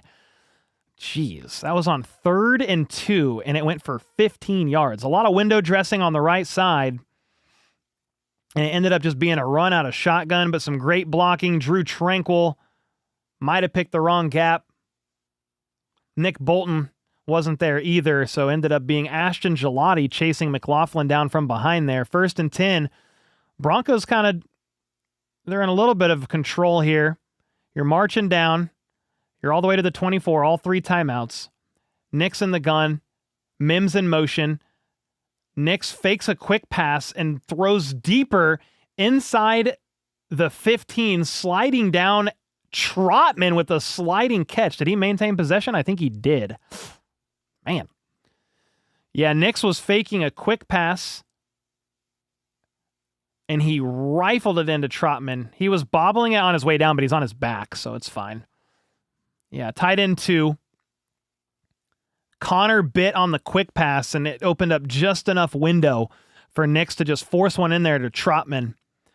You've got 40 seconds left, and you are at the 12. All 3 timeouts from the gun. Nix looks left. He's got time. Fires. Bounces up into the air. Incomplete. Fulton tried to make a play on it and couldn't haul it in. Man, a pick there would have been perfect. Would have been perfect. It was a crosser to Sutton, and he threw a missile. There's no need to throw it that hard. Nix, holy smokes. Sutton just wasn't ready for a rocket. He's running a 5-yard crosser. Chris Jones is jawing to Nix a little bit after that play. 2nd and 10. Play action. Rolls left. Makes one man miss and just throws it.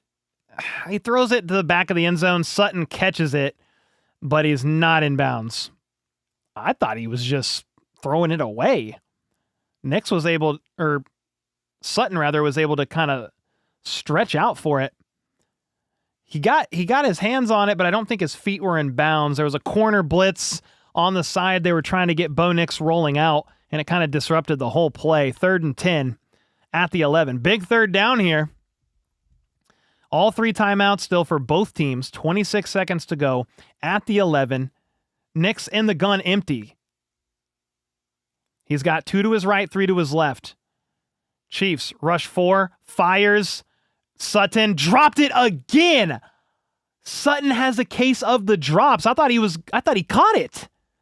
Another late drop from Sutton on his way down. That's going to be an incomplete 4th and 10 as Patrick Mahomes drinks on some water from his suite. Christian Fulton in coverage. Brian Cook nailed him on his way down. I want the other angle so I can see what happened here. Sutton tried to haul it in, and he just couldn't hold on to it. Nix is looking around like, you got to be kidding me.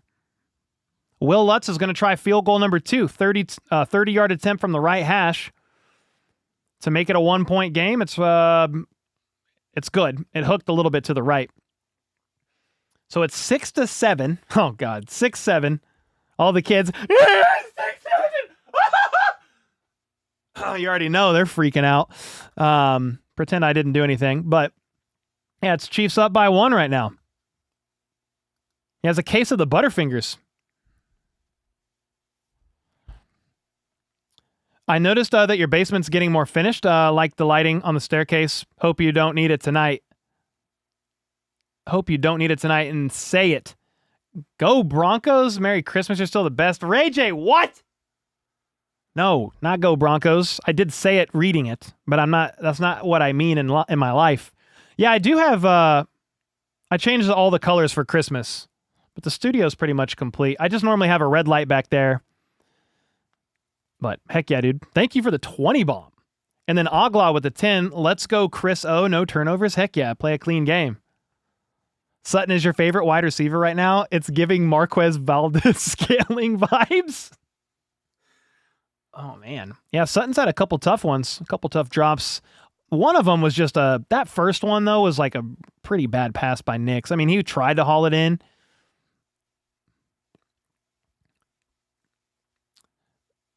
Phillips with the 5. Merry Christmas, Cole. I'm sure many of us in chat spent Christmas alone, and you calling games makes the day better, so thanks. Heck yeah. Thank you, Phillips. Yeah, some of you might be spending Christmas alone, and maybe it's not by choice, but heck yeah. Hopefully you're having a little bit of fun here. Win or lose for the Chiefs. It's been an exciting first half. That's for sure. I have this same guy in chat commenting every time he thinks there's a flag. Well, brother, there's probably almost a flag on every play. But the fact that you watch games like that, it's lame, dude. It's a very lame way to watch football. Yeah, Agah, thank you for the 10, man. Phillips with the 5. Ray J in the house. He's a Broncos fan with the 20 bomb. You miss your puppy? Oh, she's here. Halftime, remind me. Ask for Casey because she has She's ready for Christmas, okay? Yeah, she's ready for y'all. We got something. Give me a second. Did I play Powerball? Powerpal? Powerball? I don't know. I don't know what that is, Toma. If you're asking, do I do like lottery tickets and stuff? No.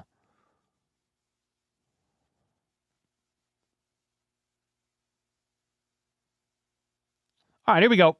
The kick is up. It's going to be fielded in the end zone, and the Chiefs are going to try to return it here. It's Brashard Smith, and he's going to get to the 25. Well, that's not great. If I'm the Chiefs, they probably kneel it out. But you have all 3 timeouts. Do you want to try something downfield? 13 seconds? I mean, it's not Mahomes, but, you know. Who gets the ball after? I think the Chiefs, which is why I wonder if they just kneel it out. You're up by 1. Don't force a mistake, a turnover, and get the Broncos even more points here. Hannah with the 5. Can we talk about how good Fulton's playing in coverage and Spags didn't give him enough playtime during the season? Well, they're going to run a play. Chris O out of the shotgun is going to hand it off to Kareem Hunt up the middle. But he's going to get 9 yards. Call a timeout. Do it again. What? Why even run a play? All right. They're going to take it to halftime. Well, it's a barn burner, ladies and gentlemen. 6-7. Chiefs get the ball to start the second half. If they win this game, I have talked all week. The Chiefs are just losing. I'm like, yeah, it's done. It's over. Chiefs are not winning. But dude, maybe if it was some massive reverse psychology thing, I'm going to take that. Yeah, Hannah, Fulton hasn't played much this year, but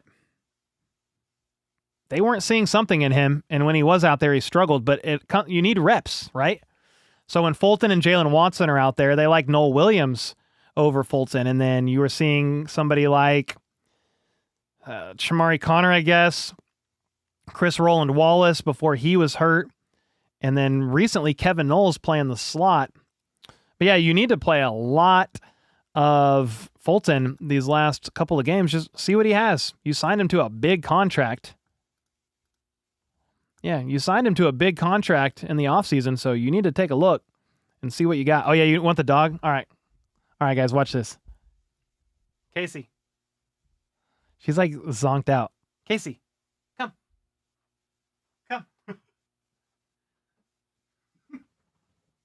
What are you doing? Here, come here. Hi. Look, guys, we got Santa Dog. We've got Santa Dog.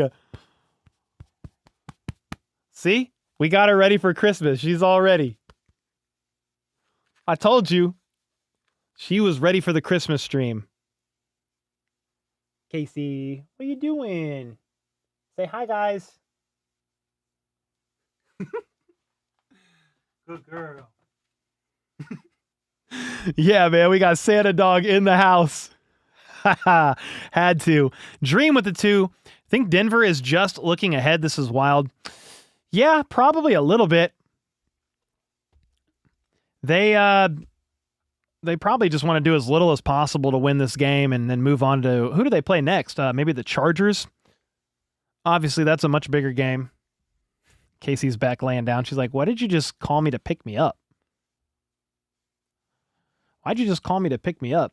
So, yeah, I still think Denver probably wins this game, but the Chiefs are up 7-6. You get a touchdown on this next drive, you're really going to start putting the pressure on them. Santa Dog is the best. You know what's funny is we took her for a groom this past week, and the groom lady, the groomer? What do you call her? The groomer? The dog groomer? She bought that for Casey. She's like, I bought this for her for Christmas, and she came home wearing it. I just thought it was so funny. I was like, I'm putting this back on her on Christmas.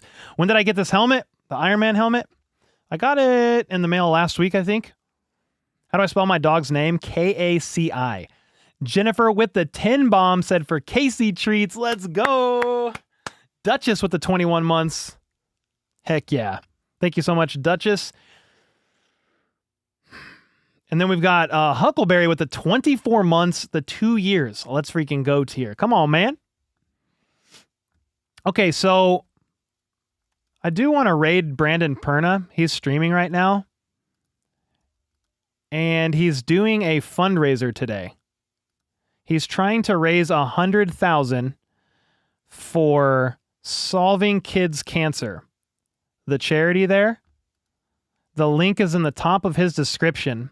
Everybody spam his chat with HBTC. And if you have the means or you would like to contribute to a good cause, Brandon Perna is over there streaming right now his play-by-play Chiefs Broncos, and he's trying, the link's in the top of his description, he's trying to raise $100,000 during the stream for Solving Kids Cancer. So that's a great cause. Perna, a lot of you know who he is. He's a really good dude. Funny dude, if you watch his videos. And a really good friend of mine. Just through the years, he's always been kind.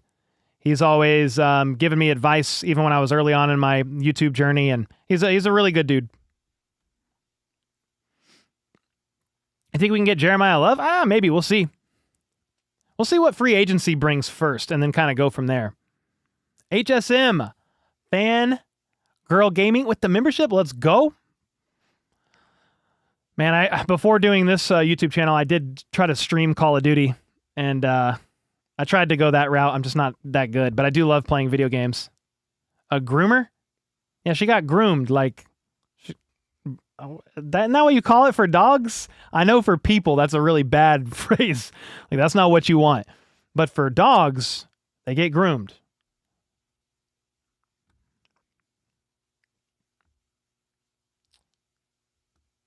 Thanks for donating to Perna. Reminded me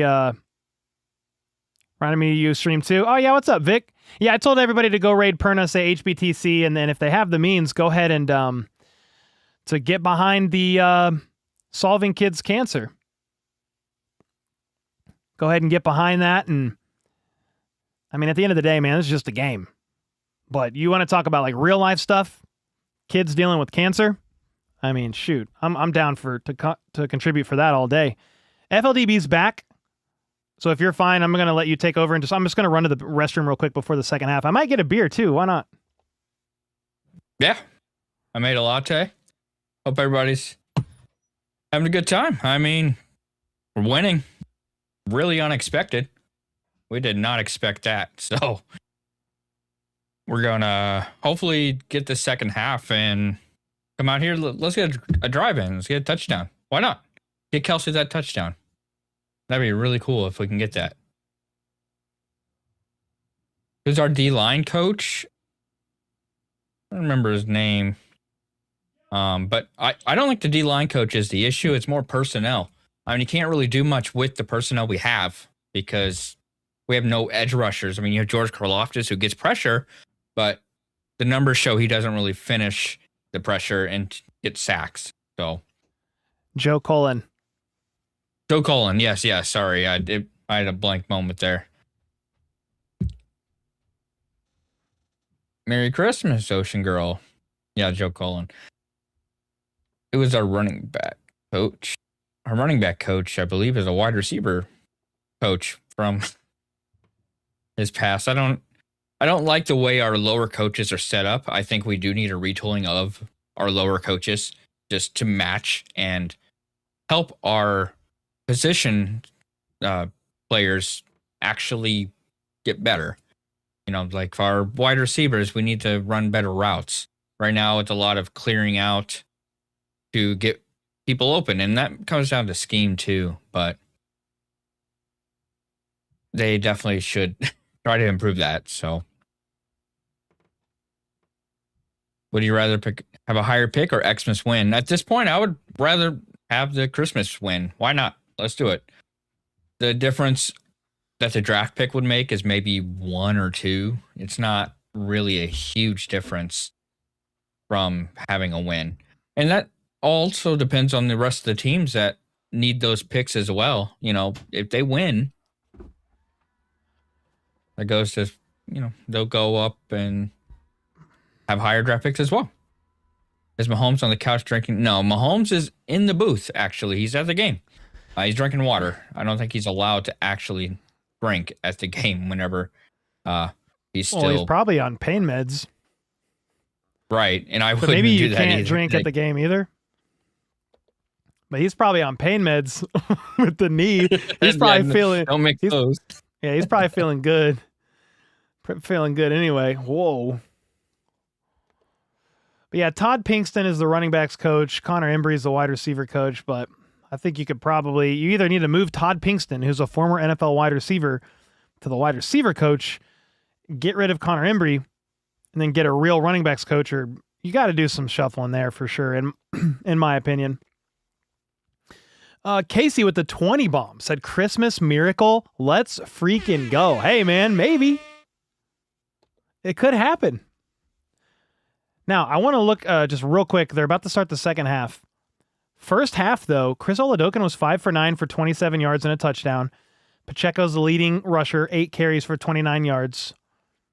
Jaleel McLaughlin is the leading guy for the Broncos. He had 4 for 28, but Bo Nix has 4 scrambles for 23 yards, so need to look at that. Key scrambles, don't let him get away and keep the chains moving on strategic scrambles like that. But their leading receiver is R.J. Harvey, running back, 3 for 19, and then Adam Trotman has 1 for 13. Evan Ingram, 2 for 12. So Sutton, he's got 2 for 11 on 6 targets. Does he have 3 drops as well? I mean, it doesn't 2 or 3, say. yeah.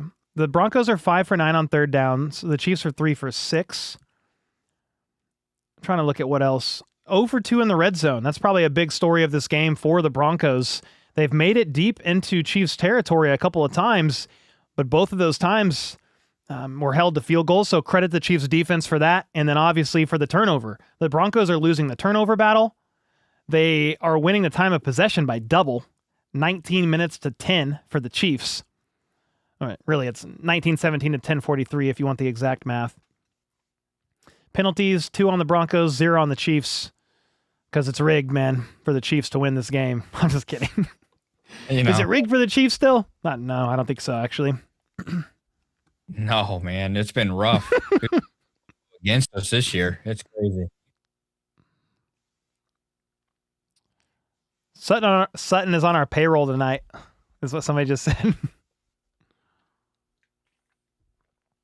Cole can be the new OC? No. Not me. That's a hard job, man. Get somebody qualified.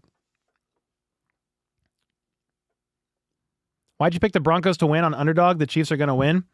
The Broncos are 13.5-point favorites, and nobody picked the Chiefs to win. The Chiefs are on quarterback 3.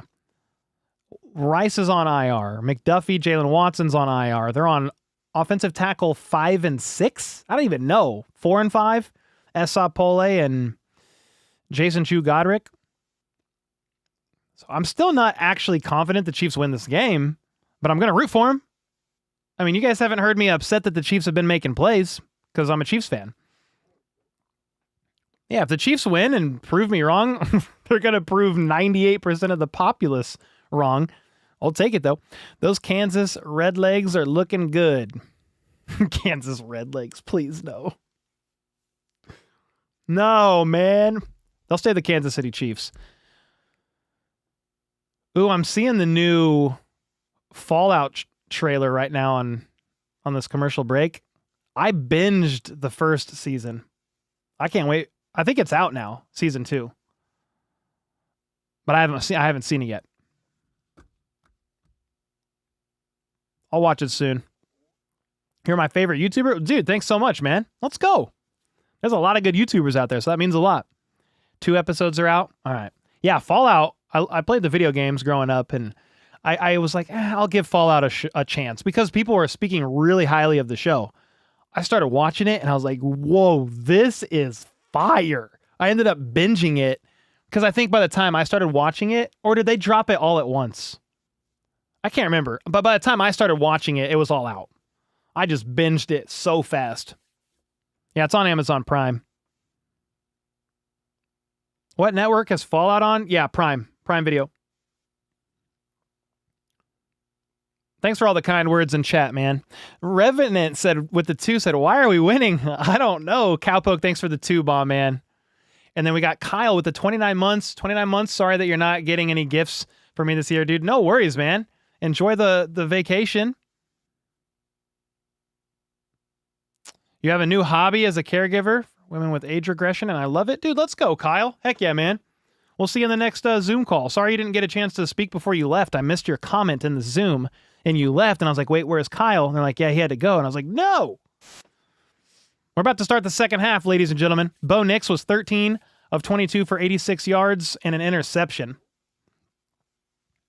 We'll see what happens here in the second half. Can the Chiefs play Grinch?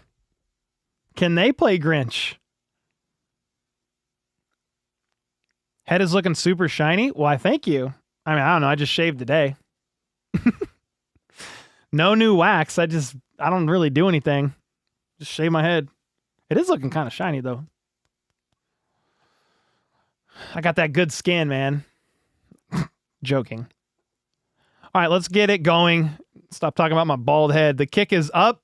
The second half is underway right now. Chiefs are going to receive. It's Brashard Smith again, and he's got the speed to break one. Didn't exactly do that, but he got all the way up to the 37. We'll take that. Chiefs offense at the 37. Can you get a drive going and get some points on the board? What team are you rooting for now? I'm going to root for the Chiefs. Yeah. Rooting for the Chiefs. Born and raised in Kansas City. You root for the Chiefs, good or bad. Struggling season or great season. All right, Chris O under center, Kelsey in motion. 1st and 10 at the 37 is going to be a handoff to Pacheco. And he's going to get stopped for 1 yard, but shoved forward for a few more. Chris Jones was shoving him. A couple other guys. I'm going to say it's a 4-yard gain or close to it there. I mean, I'll tell you what, appreciate the effort from these guys. Their season's over, but they're really fighting right now. Yeah, Revenant, thanks for the 2. I don't know why the Chiefs are winning, but they are. Bearded with the 5. Since we can't win the division, I'm rooting for the Chargers. I hope we can pull off the Christmas miracle. Hey, let's see what happens. You got Chris O with the football. 2nd and 7 at the 40. In the gun. He's going to step back to throw, but pressure is there. He's going to get flush on the pocket, fumbles, picks the ball back up, throws it, caught by Juju. What? Juju for the first down and more. Chris Oladokin just dropped the football rolling left, was able to pick it up and sling it to Juju before he got hit. What? Yeah, you had Benito screaming off the edge, and Chris just drops it. It takes a great bounce. He's able to stop running left, find Juju. How? I'm sorry, guys. I screamed into the mic because I was just not expecting him to pick that ball up and throw it. I thought he was throwing it away, but he just threw it to Juju. His parents were like, what? It was a 12-yard pass across midfield under center. Play action. Isaiah Pacheco with a great pickup on the blitz. And it's incomplete, intended for Worthy downfield, but there is a flag. I think it's going to be pass interference.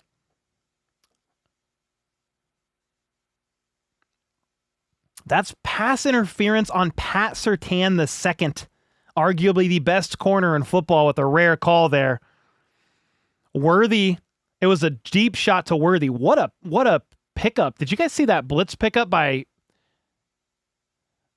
Pacheco, allowing Chris I almost said a Minihue, allowing Oladokin, could you imagine if a Minihue's throwing, allowing Oladokin enough time to throw downfield to Worthy. It's a 27-yard penalty, first down. You're all the way up to the 21-yard line. Chris O in the gun, play action. It's supposed to be an RPO.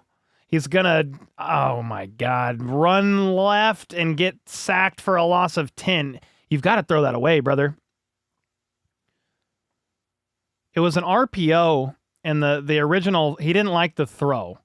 The quick pass left side. But that's why you just got to throw it away if it's not there. Like right there when he's running left, you're out of the tackle box or whatever it is, the zone. He's got to throw that away right there. But instead, he holds on to it, and he's going to take a 9-yard loss. That's something you never see Mahomes do. Like, think of how many times Mahomes gets sacked for 0 yards. It's a quick pass to Hollywood Brown, right side. It's a bit outside. It's incomplete, 3rd and 19. But again, I'm not like reaming Chris O too hard here. It's his first ever NFL start. But I'm just saying, how many times you see somebody like Mahomes, he's very good at, if he takes a sack, he's not losing a ton of yards, right?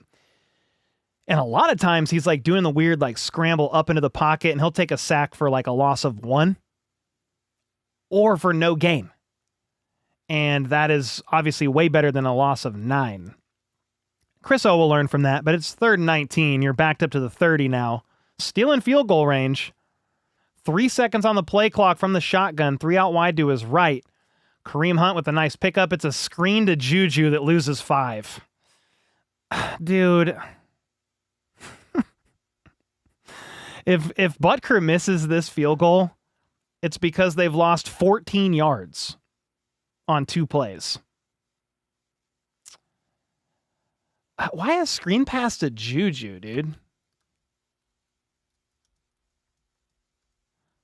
It's a 53-yard field goal attempt and the wind's blowing. From the right hash, 53-yard attempt here for Harrison Butker, 4th and 24. The kick is up and good. Left side, strong side, but he makes it. The Chiefs are up 4. I'm glad Butker was able to drill that through because they lost 14 yards. So instead of a 39-yard field goal, it was a 53. All right now. 4,000 in chat, man. Merry Christmas to you guys. Chance with the 5 said, we'd be in the playoffs with Justin Reed. Fight me with 1 player? No. But I do miss Justin Reed. I think for the contract that the Saints offered him, I think it would have been worth it to potentially retain him there, but the Chiefs chose to make some other moves, and I like Justin Reed. I think he would have been fine. Like he would have made the defense better for sure, but I don't know if like 1 player alone was going to fix all the issues, the special team stuff, Butker's misses, Mahomes really getting injured. Like Justin Reed doesn't change that per se. So, but yeah, when Justin Reed was here, the blitzes were more effective. You could more comfortably move some other guys around because of that. So I miss Justin Reed. Don't get me wrong. Wish they could have retained him. Nate the Great with the 2-bomb. Merry Christmas, Cole and chat. Win or lose, go Chiefs. Heck yeah, man. Thank you so much for the 2-bomb. Percy with the 100 ARS. Which players are the jerseys in the background? Merry Christmas. Thank you, bro. Okay. Players, what are they? Okay, let's see. We've got Travis Kelce. They're all signed. They're all from Chiefs bids. So a lot of them gifted too, so I'm not flexing, but it's the jersey wall, the signed jersey wall. You've got Kelce. You got Nick Bolton. You got Rashee Rice, Isaiah Pacheco, Christian Okoye, and then Chris Jones is on the other side. We'll have to do some shuffling next year probably because Pacheco will be gone. So we'll probably get him off there eventually. I want a Mahomes one, but a signed Mahomes jersey is insane. So I don't know. I do have a signed Mahomes jersey. It's over here, but it's red and it's in a protective case. Tim with the 10. Thank you, man. This game is already more than I could have ever dreamed. FTB. So screw the Broncos. And secondly, Merry Christmas. Heck yeah, man. The Chiefs are winning. They're winning 6-10. It doesn't even make sense to me. I almost wonder if the Broncos just like literally slept walk into this game. Like, we will do the bare minimum to get by this with a win and focus on the Chargers because both these teams just played a few days ago. Judy with the 10. Maybe today is a day of unlikely outcomes. Lions turn the ball over 6 times. Vikings win with a total of 3 passing yards. Now the Chiefs are up by 4. Crazy. With a total of 3 passing yards. We're back from commercial break. The kickoff is fielded by Bidet, and he's going to weave his way up, spinning, pushed out of bounds now, just shy of the 30. Broncos ball. Let's see what they do here.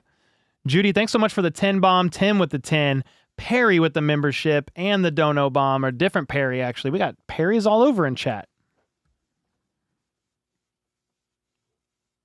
Yeah, they beat the Chiefs at home by a last-second field goal. Yeah, it was a close game. But the Chiefs had like 10 more starters in than they do now.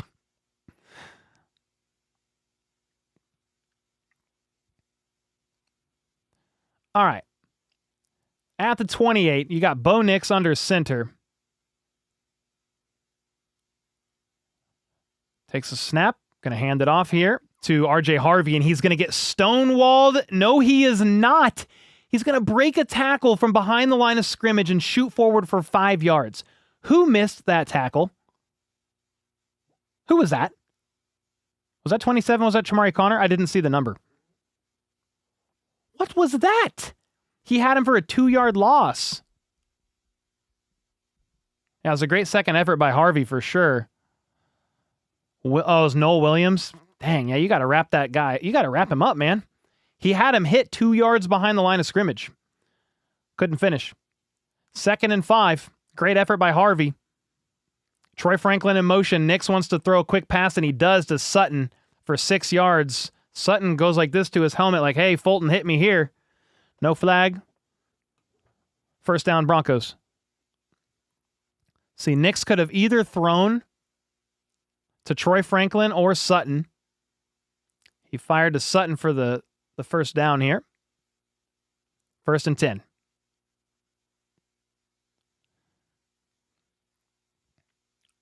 Yeah, the Packers are in the playoffs. Yep, they are. I think the Lions' loss solidified their playoff spot, I believe.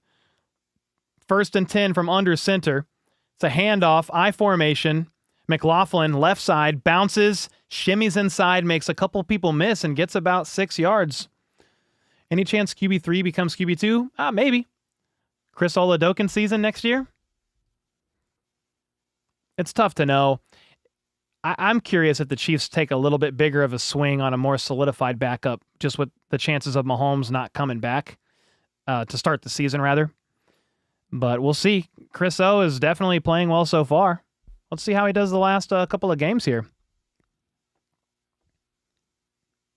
2nd and 4 at the 45. Kill, says Nix. Offset I formation. Changing something. It's going to be a run. And this time, it is going to be no gain, stonewalled at the line of scrimmage. No second effort from Harvey. Going to get anywhere there. 3rd and 5 for Denver. 3rd and 4, rather. Yeah, stuffed like a Thanksgiving turkey, like a Christmas goose. I don't know. Tua is our QB2 next year. Tua Tagovailoa. I don't think so, Tim. All right, 3rd and 3. Chiefs are doing all kinds of shuffling in the secondary. You've got Nix in the gun. Steps back. He's going through his reads. He's got so much time. Wide open as Trotman in the middle of the field. Needed 3 or 4. Got about 10. First down, Broncos. Nix had a lot of time and a very clean pocket on this one. He was able to go through multiple reads. Find Trotman in the soft spot of the zone, middle of the field. That went for 11 on 3rd and 3. Thanks, Darrell, for the 2-bomb. Yeah, I don't think Tua's a Dolphin next year, but he could be he could be some team's QB2, but that contract is a disaster. Nix clapping for the ball. 2 seconds on the play clock from empty. Runs, throws. It's bobbled by Evan Ingram, and he's able to haul it in and get shoved out of bounds. There's a late flag. So Nix tucked it like he was going to run, threw it to Ingram late. Ingram bobbled the ball, hauls it in, and goes out of bounds. Ooh, it's OPI on Evan Ingram, 10-yard penalty. That's a big one. Let me see the replay here. There was a push-off. Bolton sold it, I think, more than anything.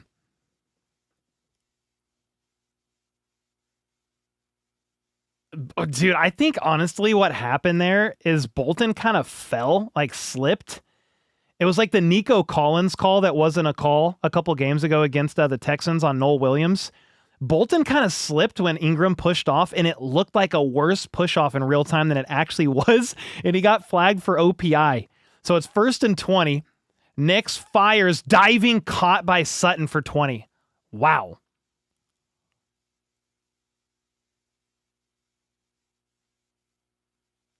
What is Sutton and Fulton doing? Sutton kept trying to grab the football from Fulton, and Fulton, they were like playing keep away. Yeah, so you had Sutton left side, one-on-one on Fulton. Fulton turned around to try to find the ball, but it was already over his head, and he already lost that rep pretty bad. That was honestly, like, Nix has been off today. That was on the money. 23 yards. 1st and 10 at the 30. Chiefs 30, by the way. It's going to be a pitch right side to Harvey. This time Noel Williams doesn't let him get away, and he's tackled for at least a 5-yard loss, or close to it. That's how you wrap up the tackle, Noel Williams. Let's go. Earlier on in this drive, Noel Williams could not bring him down. And this time, he shed his block from Trotman and brought Harvey down for a 5-yard loss. That was a good tackle there. Yeah, he learned. Exactly, Brandon. He learned quick. I like that. Quick learners excel in life. I don't know. What am I, Confucius on Christmas? All right, 2nd and 15 at the 35. Troy Franklin in motion. Nix from the gun. Play action. Steps back. He looks left. Just going to fire the check down to Harvey. And Harvey's going to make one-man miss and get shoved out of bounds 2 yards shy of the line to gain. You had another Chiefs player falling down in coverage. And after Harvey made the initial guy miss, I don't know who it was, he was able to shoot like a cannon left side. Let's see who missed that tackle. Chamari Connor whiffed so bad, dude. And he went for 13. Went for 13 yards. Yeah, it was Chamari Connor. That was a bad one. That was a good job by Nix. You're just taking the check down and believing your guy's going to make a play. That's what happened. 5 seconds on the play clock. Nix is in the gun, but empty here. 3 to the right, 2 to the left. He fires right, and it's caught by Franklin. 3 yards. Needed 2. First down, Broncos. They're getting close here. God-awful tackling. Yeah, it was a bad one. Connor got shook out of his soul by R.J. Harvey is what happened. That's basically what happened. You hope Spags takes Connor home with him after the game? Takes Connor home with him for what? Christmas dinner? Like, Chris Jones is on the sideline for this play. Nix under center at the 19.5-yard line. 4 minutes and 45 seconds left in the third. It's going to be a handoff to McLaughlin up the middle, and he got hit pretty hard after about 5 yards by Tillery. Ooh, that's a pretty big hit there. Thomas said, you know what? Yeah, was it Spags going to take Connor home after the game and treat him to some Christmas dinner?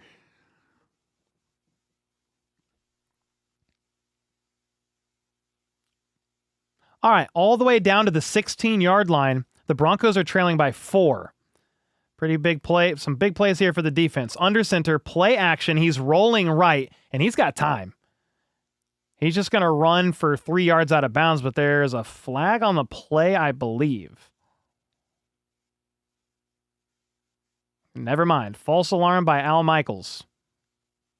I don't know what he saw. He yelled the flag. He's seeing ghosts. He's seeing the ghost of St. Nick. I don't know. All right, 3rd and 5. A 2-yard scramble by Nix. Big 3rd down here. 2-down territory, in my opinion, for the Broncos. You're at the 14. Nix is in the gun. He's got 3 to his left, R.J. Harvey next to him. The Chiefs are not bringing pressure. Nix has time, throws, caught by Troy Franklin, just shy of the line to gain. It's either a first down or they got 4. Or sorry, it's either a first down or they got like 3.5. Let's see what the spot is.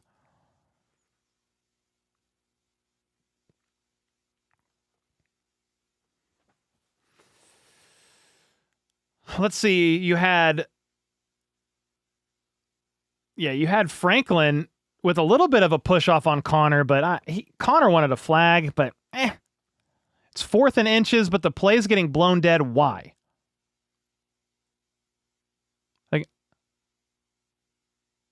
somebody called a timeout. Who did it? Denver. So Denver calls a timeout. That's a first down. What are we talking about? He should have threw the red flag. If you call a timeout and then throw the flag, can you lose that another one?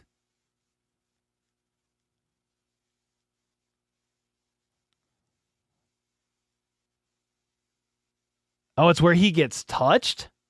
That's confusing because he's coming back for the ball. So he's moving past the line of gain back prior because he's going the opposite direction, coming back for the ball. Ray J with a couple dono bombs.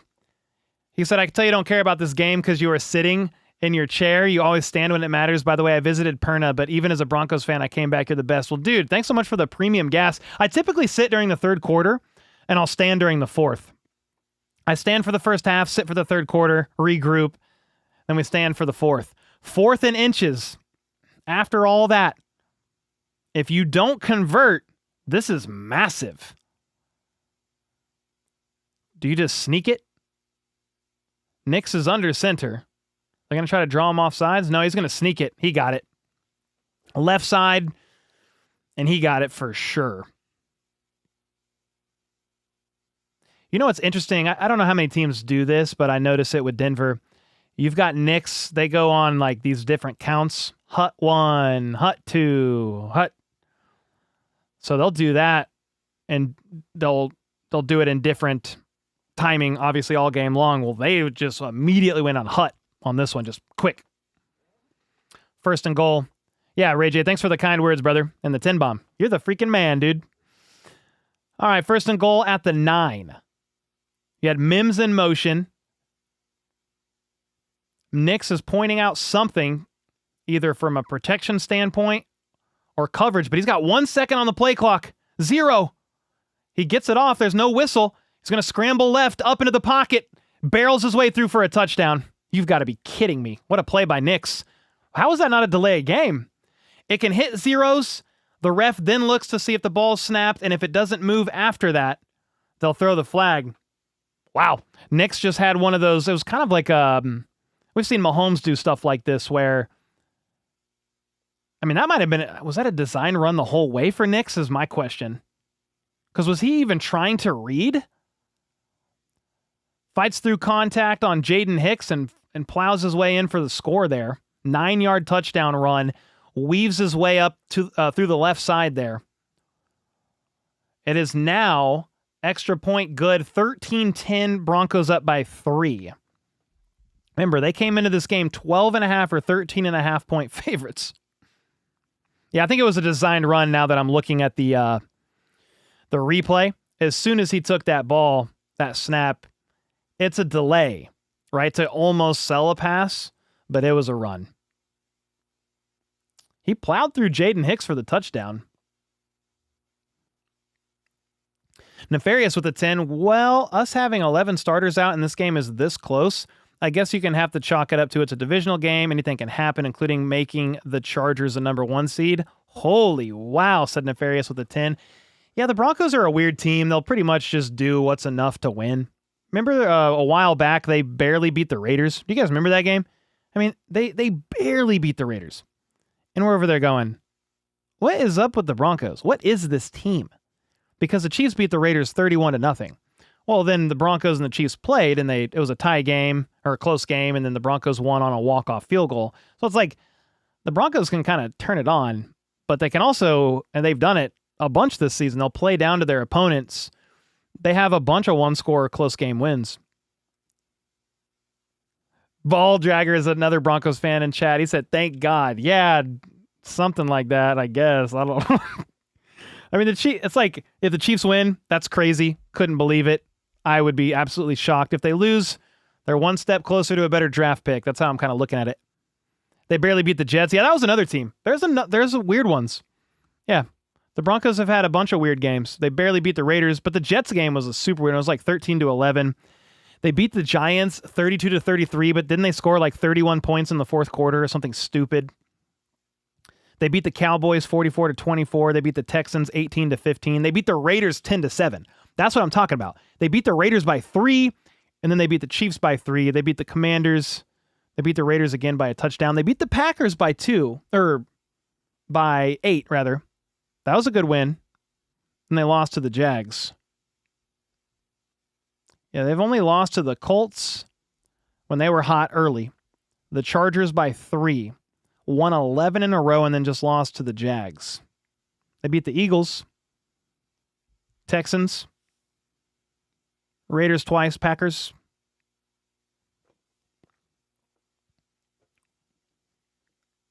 All right, we're finally back from commercial break. Going to be Chiefs ball here in a second. I'll tell you this. I have zero nerves for this game. FLDB, like, there's nothing at stake here. I feel like I'm calling the game better. I just have zero nerves.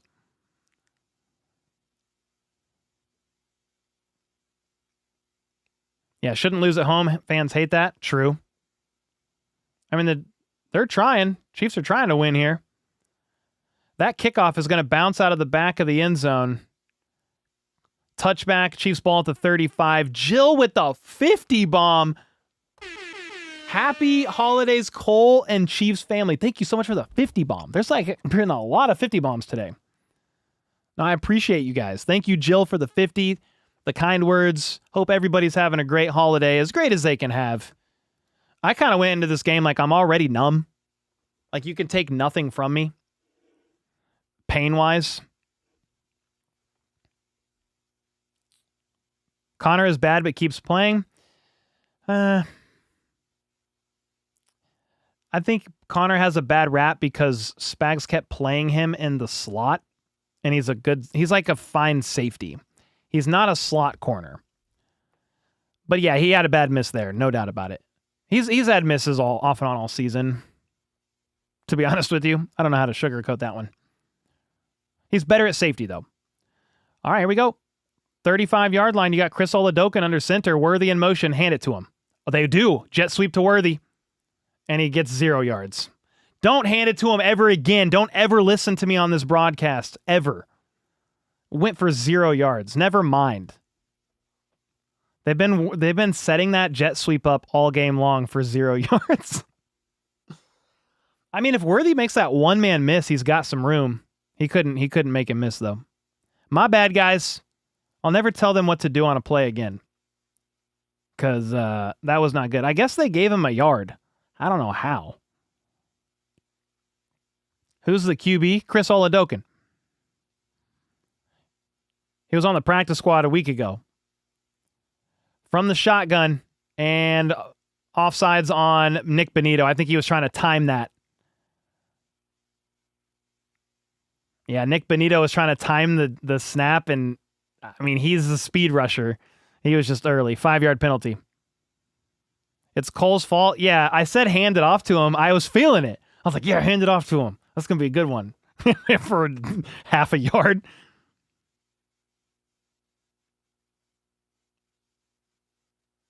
All right, 2nd and 4, though. So we'll pretend the Worthy play went 6 yards because Nick Benito just helped him. All right, it's going to be a handoff to Kareem Hunt, and he's going to get nothing. Oh, no. Esa Pole is down, guys. You got to be kidding me, dude.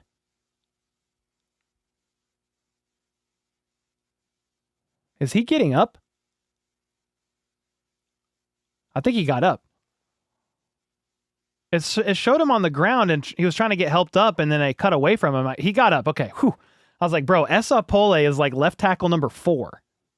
And he was down. 3rd and 4 at the 40. Kelsey in motion to the left. Chris O in the shotgun. Brashard Smith to his right.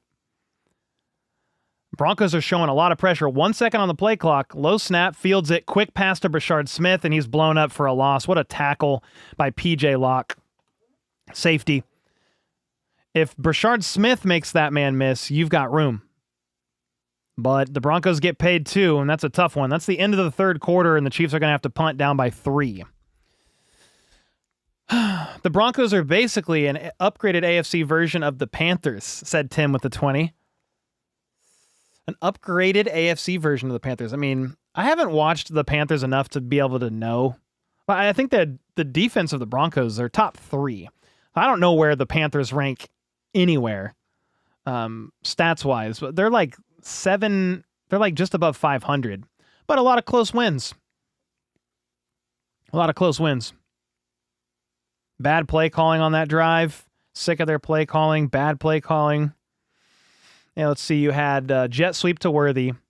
You had a run out of shotgun. And then whatever that quick pass was out of the backfield to Brashard Smith. I was going to say it, but they went to the next play so fast. I would love to see more under center runs. I'm checking my underdog parlays here. How are we looking? Cortland Sutton only needs 10 yards. RJ Harvey, I don't think is going to hit. The game's too close. He only has 12 yards of the 44.5 needed. Pacheco has 32 of 44.5. But yeah, we'll see if those hit. We'll see what happens. Under center runs. You don't know who your head coach is? Well, they were doing more under center earlier. They did a bunch of under center runs.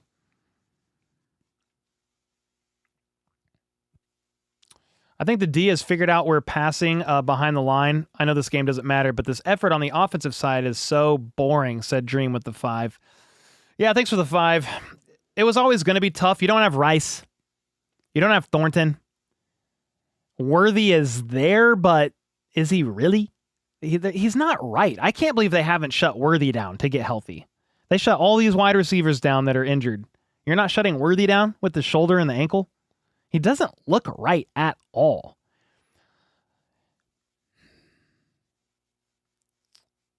Yeah, and then obviously you got Chris O instead of Mahomes, but I mean, it's only a 3-point game.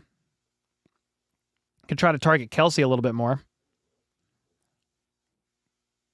Is there a limit on how many you can put on IR? I don't think so, because if you're hurt, you're hurt. Mike with the 35 months. Let's go, man. I'm guessing these plays are so vanilla because of all the backups. Whatever they are, it's definitely not working. Andy Reid did say in his presser this week, you'll have to pull some back in the play calling because of Chris O being young and then a lot of the backups in, but he said there's still quite a bit they can do. So that's just kind of per the words of Andy Reid earlier this week during his presser. All right, well, unfortunately, it's 4th and 6 to start the fourth quarter, and the Chiefs are going to have to punt. Only trailing by 3 in a game where the Broncos were 13.5-point favorites. Matt Ariza, another booming punt from the lefty. It's going to bounce at the 1, and Joshua Williams couldn't slap it back into the field of play. It's going to be a touchback. I think if Ariza could have that back, he would have put about 5 feet less on that one. Unfortunate. I need one more Chiefs passing touchdown, said Ashton. You hit the higher on 2 passing touchdowns from Chris O, you lunatic. Maybe they'll get one for you. Jay with the 28 months. Where is Royals? Great question. Not out there. Not really, from what I can tell. Terry with the 17-month Redbeard tier said, love you all in HBTC community. Let's go. Lions game was so bad they drank too much eggnog. Insane, man. I mean, it's a close game here, but if you don't stop the Broncos and they march down in 7-8 minutes and get a touchdown to go up 10, I mean, it's going to be looking rough. So, yeah, Bossa was in there. I think Bossa was in there at some point, Chris, but I don't know how many snaps. I'll be curious to see the snap counts tomorrow.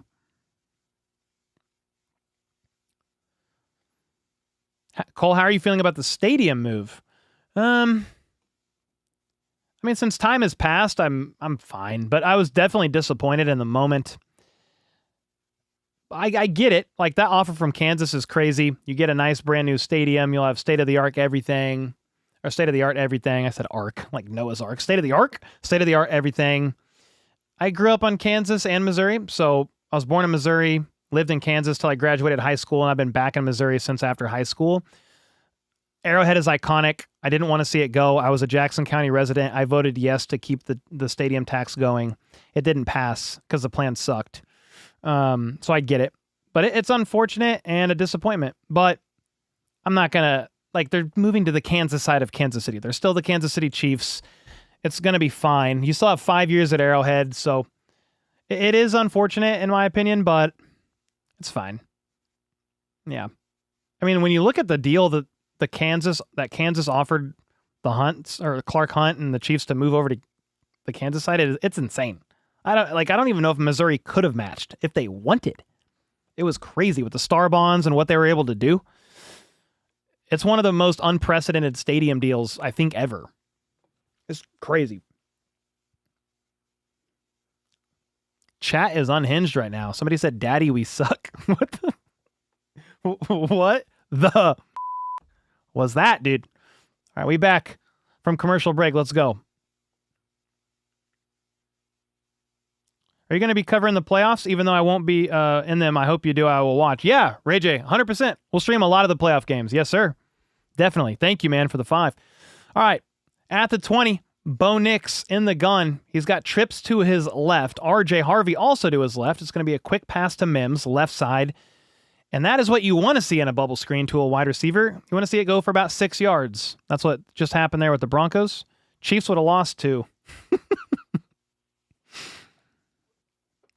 Hate the dome idea. I hope it's going to be a retractable roof. They keep saying the word dome, but it very well could be a retractable roof, and I really hope it is. Because there's a lot of the year that it's fine to have that thing open. 2nd and 4 at the 26. Nix from the shotgun looks left quickly, fires. Incomplete.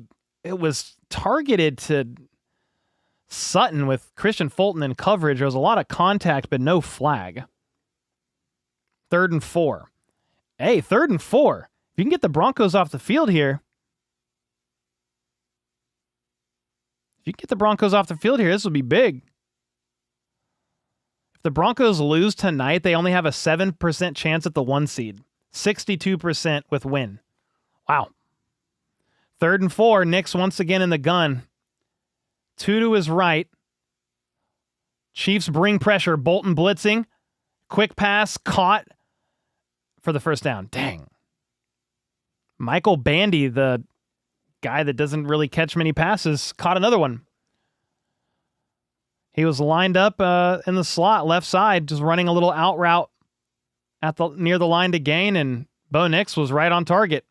Bolton was blitzing that side too and tried to leap up and knock it down. Couldn't get there.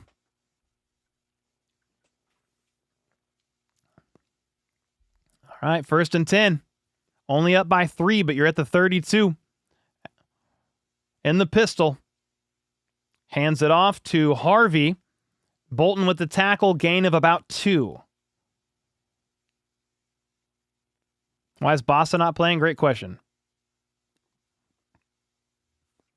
Somebody said, are the Chiefs selling or is your linebackers bad in coverage? Who wants to tell him?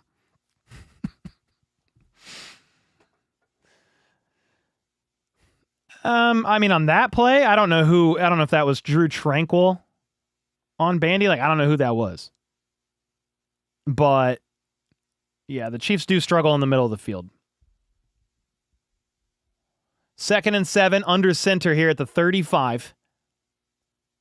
Nix is going to hand it off and bottled up, but McLaughlin's actually going to fight for 2 yards after I thought getting nothing. He shot out of the pile from the angle of the camera.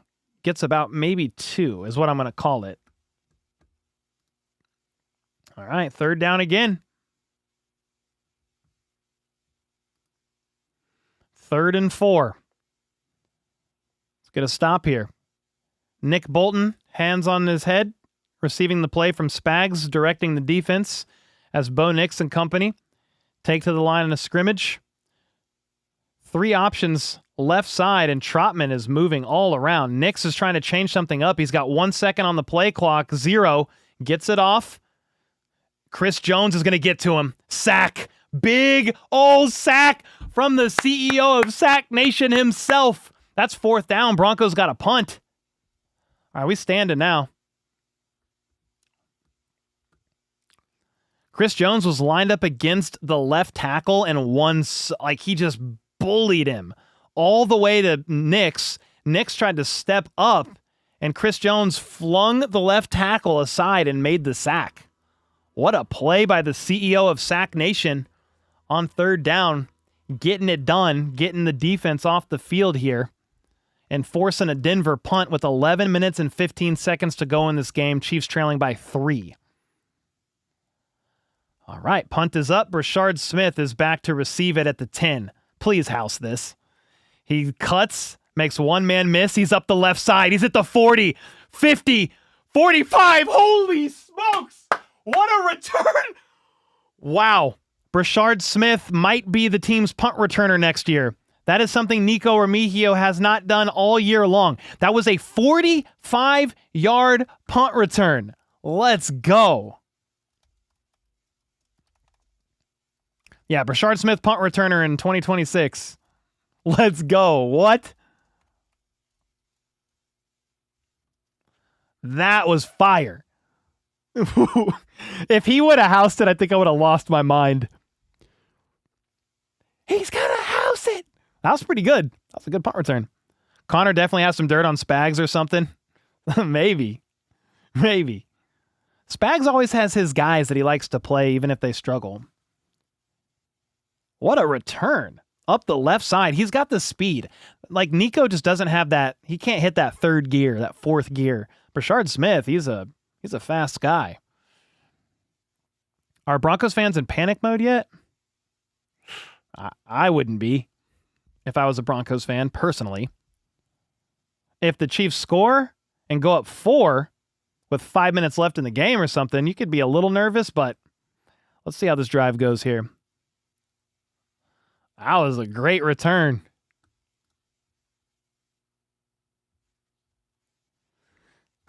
Let's go, man.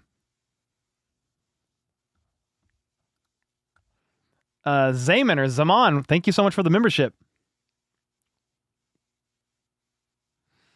Somebody said Derek Thomas. That's my favorite player of all time, man. Who did Chris Oladokun throw a touchdown to? Brashard Smith. Good sir. Brashard Smith is having a little bit of a game here. Isn't that right, FLDB? How are you feeling about this game? What are we doing here? Offense needs to move the ball. Needs to have more than 32 passing yards. Is that what he has all game? Yeah. 13 passes for 32 yards. Oh, 32. I thought you said 13. No, 32.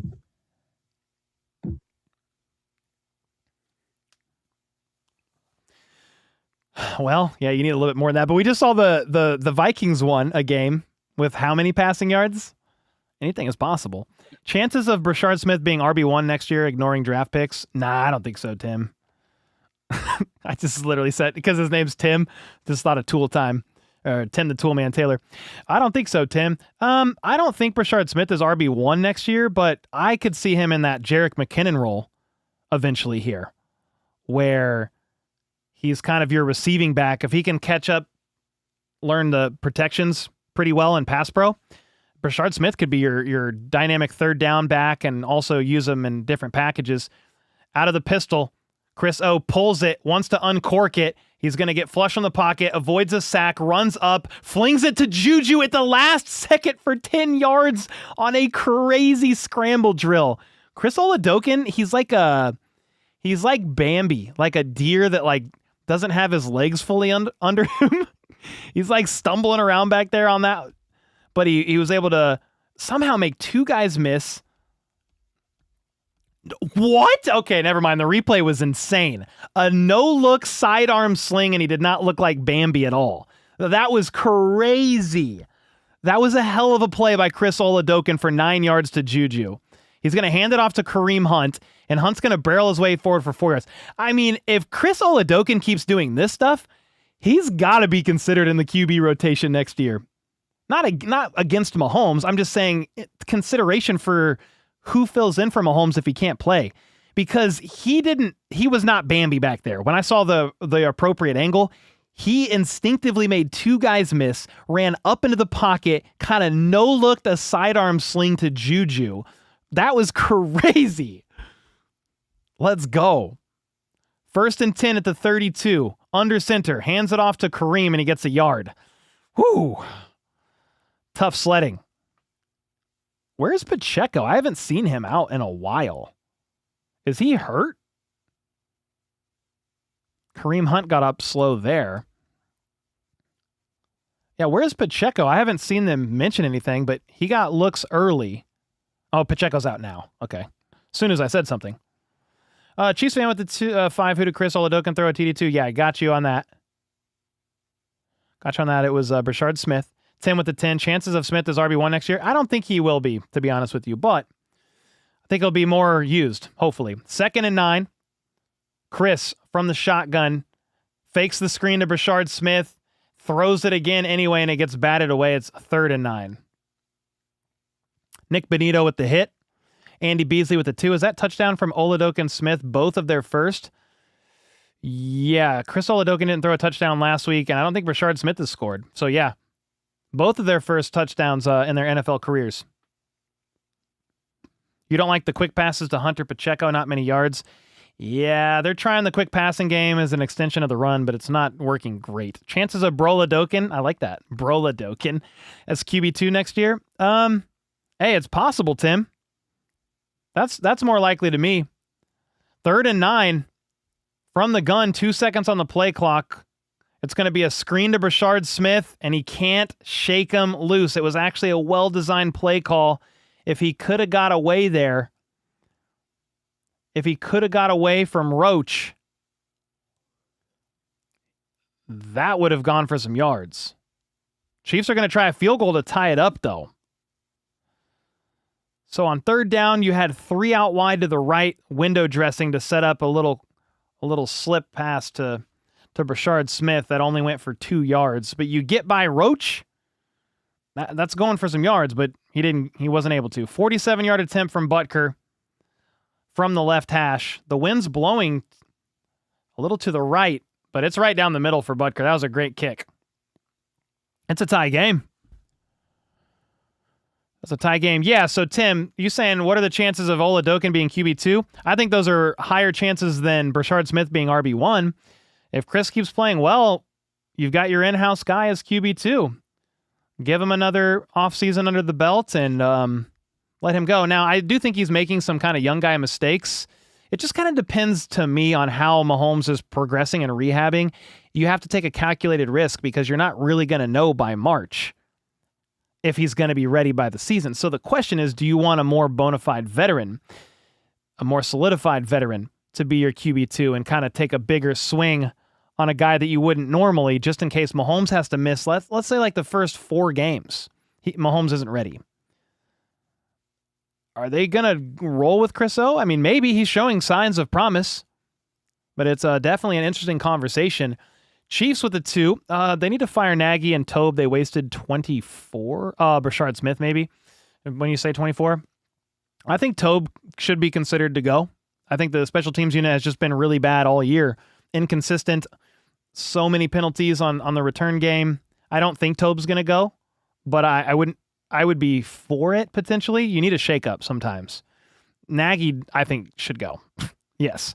Ray J with the 5. As a Broncos fan, I can say we have a unique way of winning games that don't count and losing the games that do. Yes, I am worried.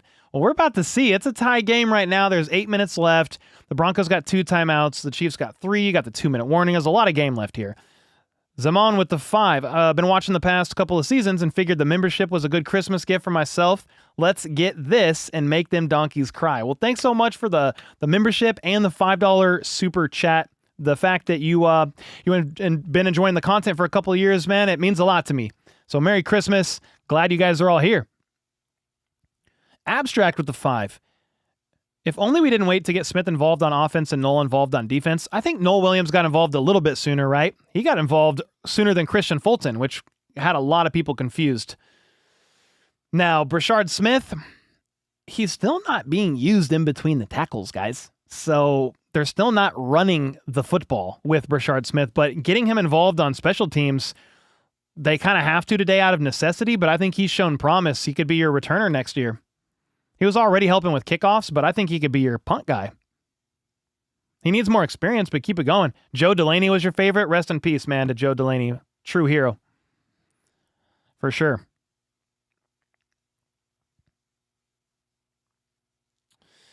All right. Here we go. 8 minutes left to go in this game. Butker booms the kick after making that field goal. It's going to be bounce out of the back of the end zone. Touchback, Broncos ball at the 35. Here we go, ladies and gentlemen. We have under 100 yards of offense. Think we see a blitz now. We might, taters. Oladokin looking a little bit Mahomey. Yeah, that one scramble play was great. He's made some mistakes. He's had some errors. But it's his first ever start in the NFL. It's not only that, he's against a top 3 defense in the NFL. Top 5 scoring defense. Number 1 in sacks. They have like 63 sacks. You know I don't remember who it is, but the second place team has 50 sacks. So, not bad for a first start. Exactly, McDip stick. Yeah, this is kind of crazy.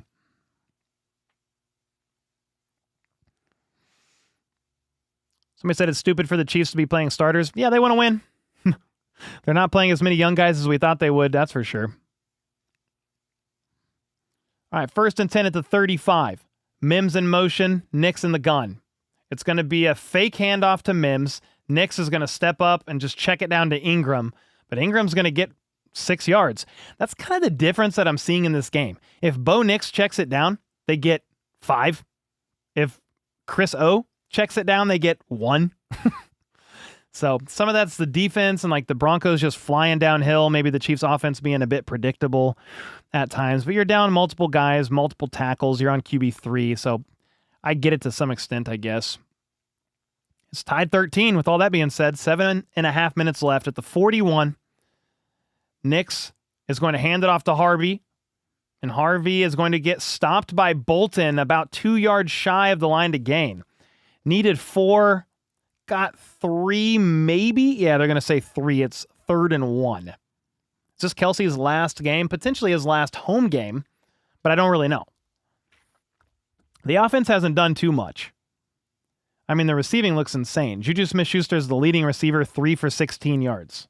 They have 43 passing yards.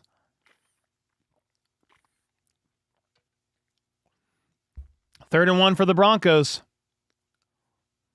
At the 44, Nix under center is going to pitch it to Harvey, left side. Those are dangerous, but he got the first and more, juking his way past midfield all the way to the 45. Yeah, those are high risk, high reward. The big outside pitches or sweeps. But nobody got penetration. I think Fulton got bulldozed.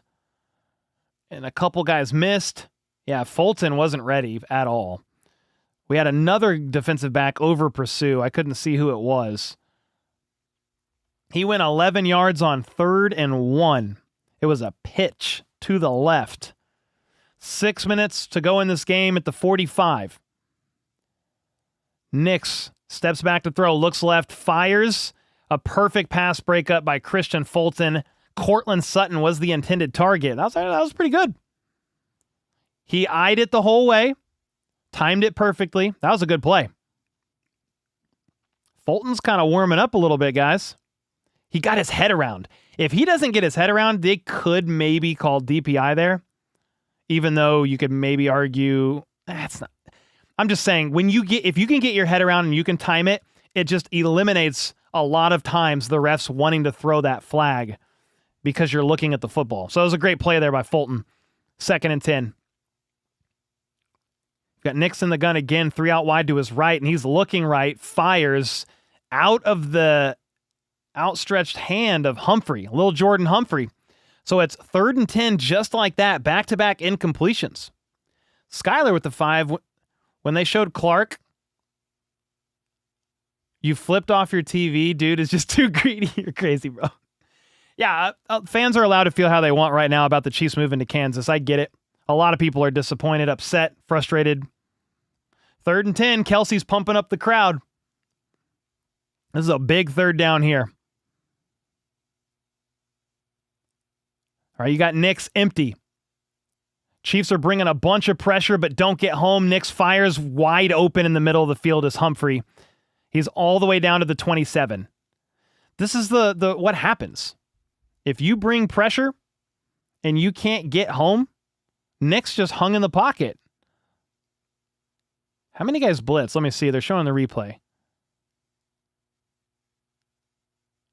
Wow. Nick Bolton went to take the running back on the flat, and there was nobody in the middle of the field. They brought pressure, but Bolton backed out.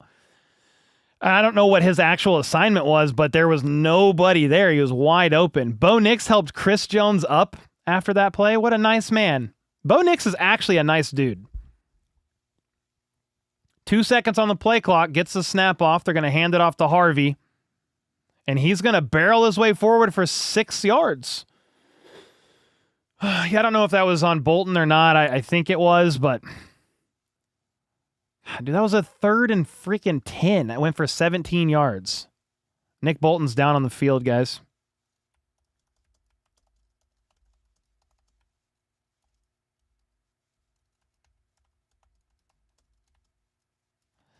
Yeah, it was 3rd and 10. Broncos get 17.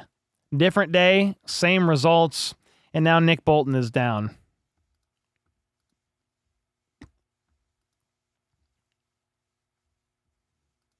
Crazy, dude. We may have a Christmas present if we can hold on, said Worthy.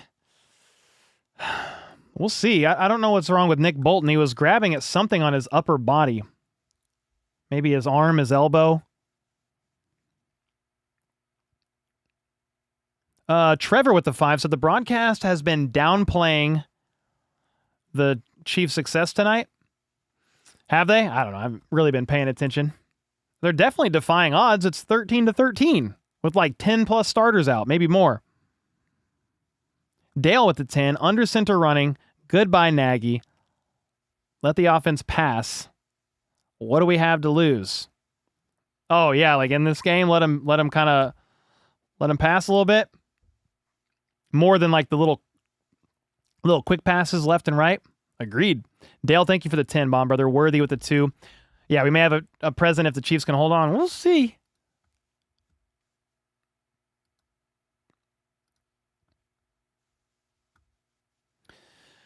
Oh. I want to see if I can get an update maybe on Bolton.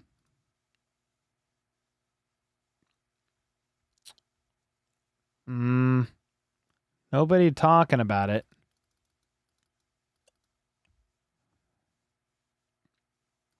Yeah, nobody talking about it. So we'll see. We get back from commercial break and we'll kind of get a glimpse here. 5,600 in chat on a Christmas stream for a Chiefs game that doesn't really mean all that much. So that means the world to me that many of you would choose to hang out right now on Christmas night. So hopefully you're having a good night. And we'll see if the Chiefs get a win. I mean, it's way closer than I thought it was going to be. Way closer. We need staff. We need Staff and Veach on the same page. 30 million didn't play. Who would that be? I mean, Elijah Mitchell, Fulton, Jalen Moore ended up playing. Who else didn't play? Bolton is walking off the field very slowly, by the way, guys. So I wonder if Jack Cochran is in for Bolton. If so, that's a big loss. 2nd and 4. It's going to be a handoff to R.J. Harvey. And he gets the first down. You're at the 19, 18-yard line, somewhere right around there. Real steamed milk. Have a great night, man. Bolton's back out there. How do you walk off that gingerly and then just jog back out? I'm confused. Okay. Well, he's back after one play. All right. It's 1st and 10. You've got 4 minutes left. If the Broncos can... I don't think they can drain this out.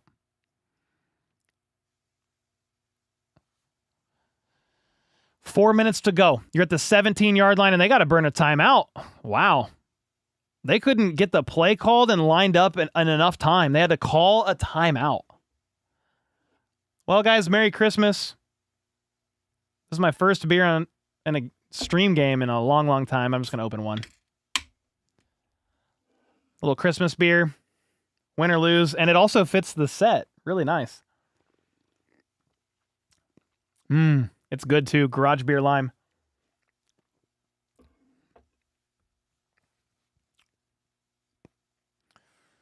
I mean, the Chiefs offense has really been able to do nothing. I don't even know how we have 13 points. It's a close game, though.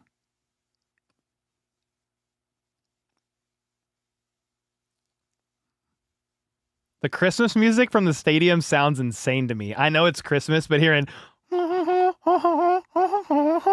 is so weird from a stadium, man. Drinking on the job? Yeah, I'm the boss. I used to drink Tank 7s during games. All right, 1st and 10. Here we go. All right. 18-yard line. Nick's in the gun. Humphrey in motion. He's got 3 options that way, and it's going to go to Mims on a bubble screen. And Noel Williams says, no, sir. Wraps him up with Cook and Bolton helping finish that for a couple yards, maybe 3 yards lost. 3 yards lost there. Noel Williams was all over that one. Saw the bubble screen coming. Nice. It was a 3-yard loss. 2nd and 13, but time is running out. 3.5 minutes to go here. 3.5 minutes to go. And the Broncos are intentionally draining every bit of clock that they can. Nix from the gun, looks left, rolls left, runs left.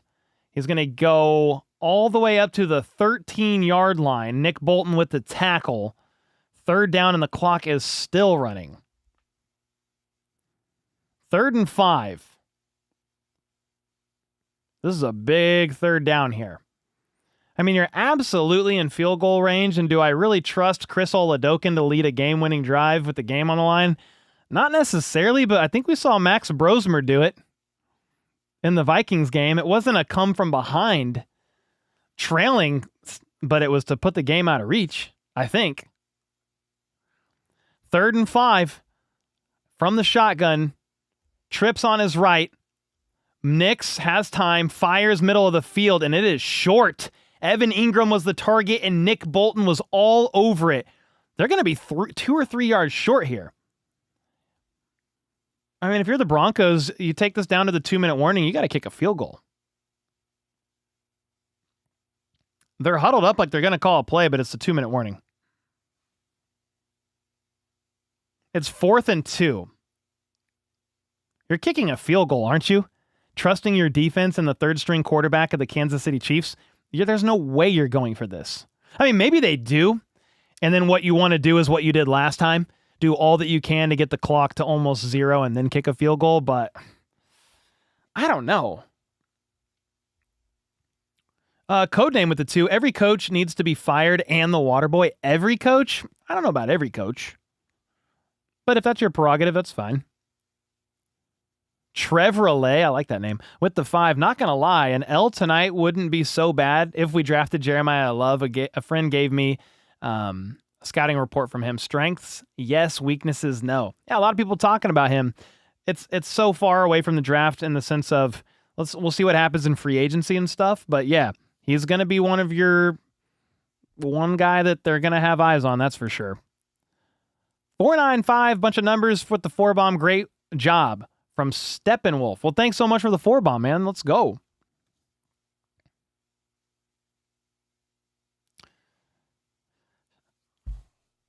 So you guys think they're going to go for it? A couple people in chat said they're going for it. That's crazy, kind of, to me.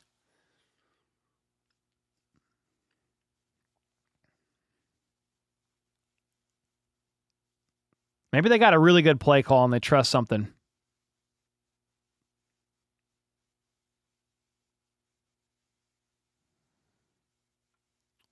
Go for it. Turnover on downs. That's what I'm saying. If you do that, it's Chiefs ball with 2 minutes to go and 3 timeouts. FLDB, are they going for it? What do you think?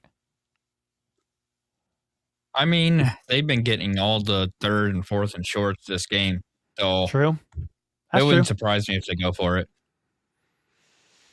And I mean, you do have a chance to run out all of the Chiefs' timeouts. You're going to be inside the goal line, so you only have 4 plays after this. If they do get the first down, and again, Chiefs have all 3 timeouts. Bro, I want them to kick a field goal so bad just because I want to see it. I don't know if they would come march down the field and get points or anything with Chris Oladokun, but I just want to see the opportunity to do so. All right, 4th and 2. Here we go.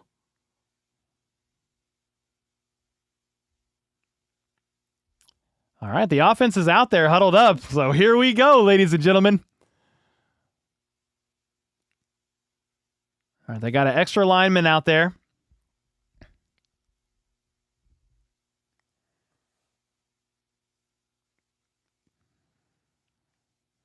Yeah, they're talking about it on the broadcast. With Chris Oladokun being the quarterback, you would think you kick the field goal. Do you just try to draw them off sides here?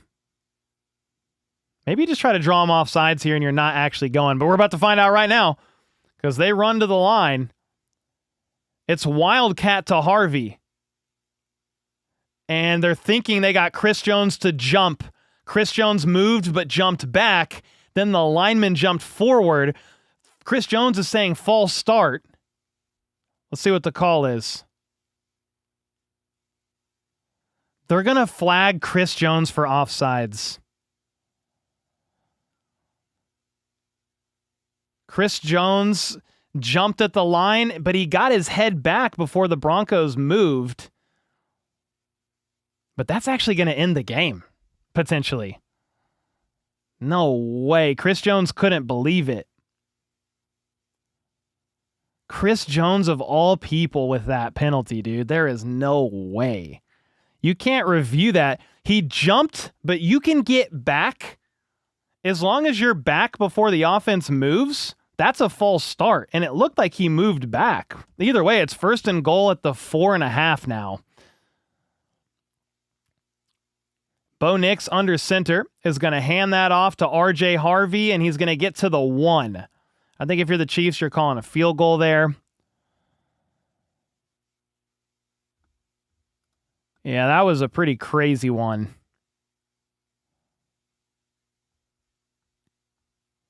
I don't even know what you're supposed to say to that.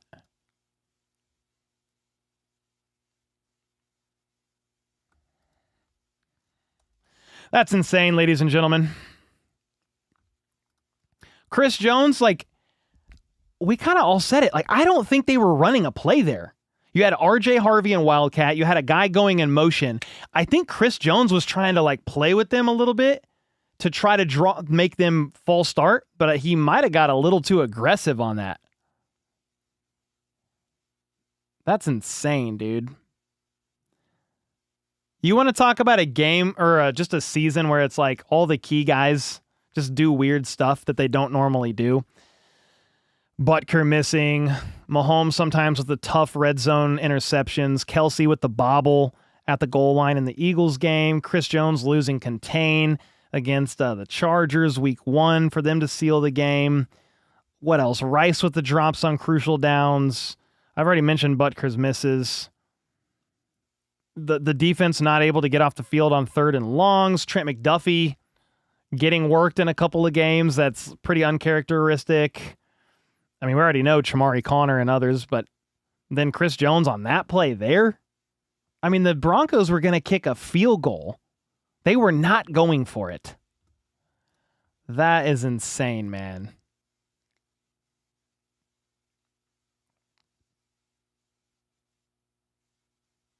Maybe Chris Jones is helping with the tank. Maybe he's helping with the tank. He wants Jeremiah Love. I don't know.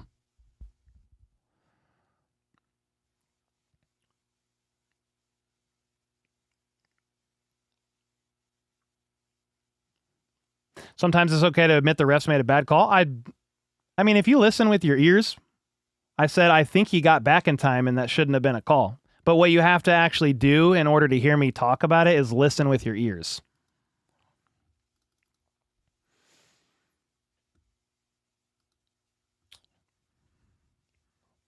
It looked like he got back. Either way, they called it.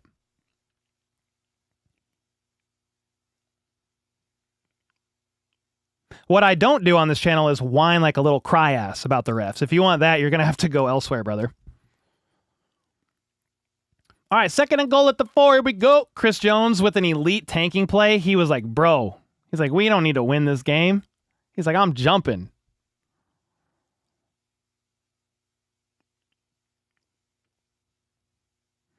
Yeah, it looked like he got back in time, and we saw this happen in a different game earlier this week. Defense fake jumped.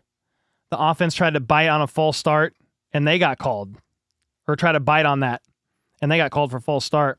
Nix under center is going to hand it off from under center. Hands it off to the fullback, and I think he's shy. He's like the half-yard line.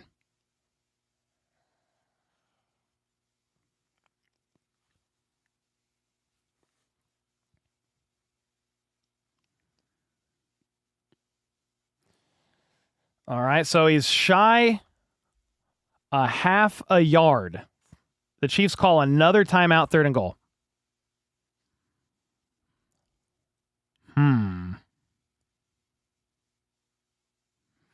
Third and goal. David Bailey got mocked to us. He's basically Leo Chanel. Ooh. Well, Chanel's on a contract year, and he just got placed on IR.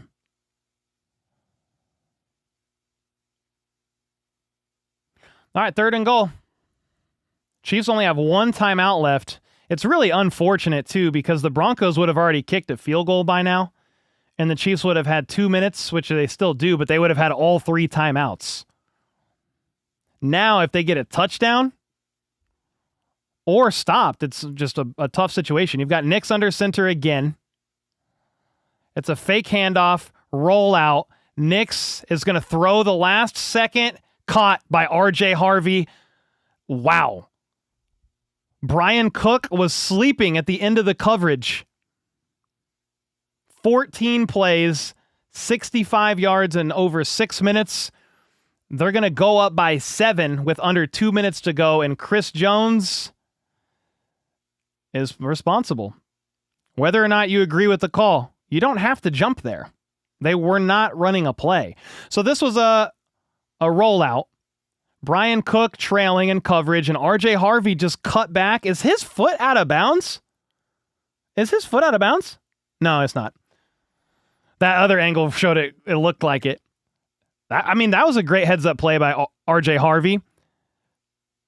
Shimmied off of Brian Cook.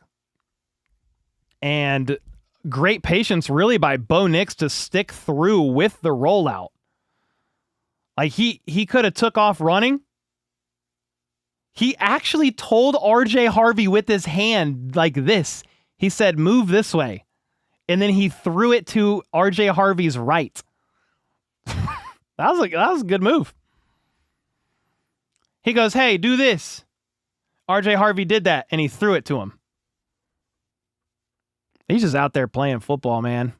Bo Nix was he was not even phased. Oladokin legacy drive incoming, potentially. Mahomes smiled when the Broncos scored. Yeah, because he was probably like, really? He said, really?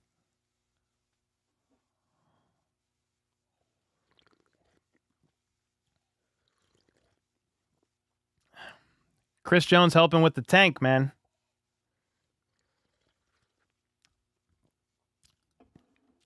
Yeah, regardless if Chris Jones was trying to just mess with them a little bit, it was too much. You can twitch at the line of scrimmage. I felt like he got back, like all the way back, his head too. But I mean, if he goes across and then the line touches him or moves, then they're going to call that defense almost every time. Yeah, I guess I don't know the rule enough to the letter of the law. I know if they snap the ball, like if he did that, got all the way back, helmet as well, then they snap the ball, it's not offsides. I thought the same rule would apply if Chris Jones jumps like that, gets all the way back, then the offense moved. I thought it was kind of like the same rule that applied there, but either way. I mean, to a referee in real time, it probably looked bang bang, like that he went across and they moved. Tim with the 10, Broladokin, 13 seconds, a.k.a. minute 45 game incoming. Hey, you got, bro, this is what's tough. If Chris Jones just wouldn't have jacked around there, you have 2 minutes and 3 timeouts instead, and then you're only trailing by 3. Well, instead, you're trailing by 7, a minute 45 and no timeouts. It just took the probability of being able to do something just way down.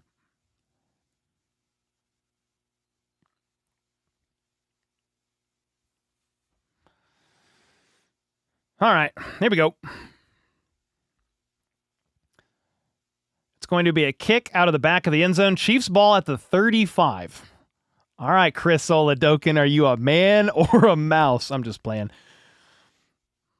I am not going to be surprised if the Chiefs lose this game. I didn't anticipate it being this close. It is unfortunate on that last drive, just kind of how things went down, but all you can do now is look at this drive. Look at what's ahead here.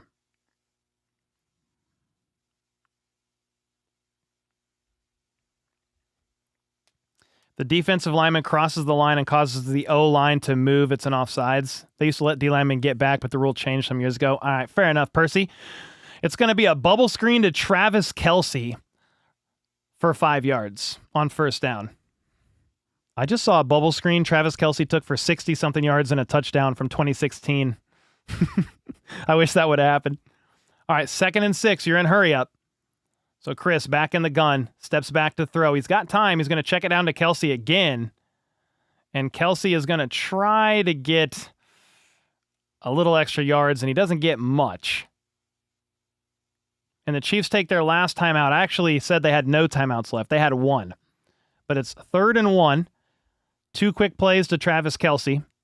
And here we are.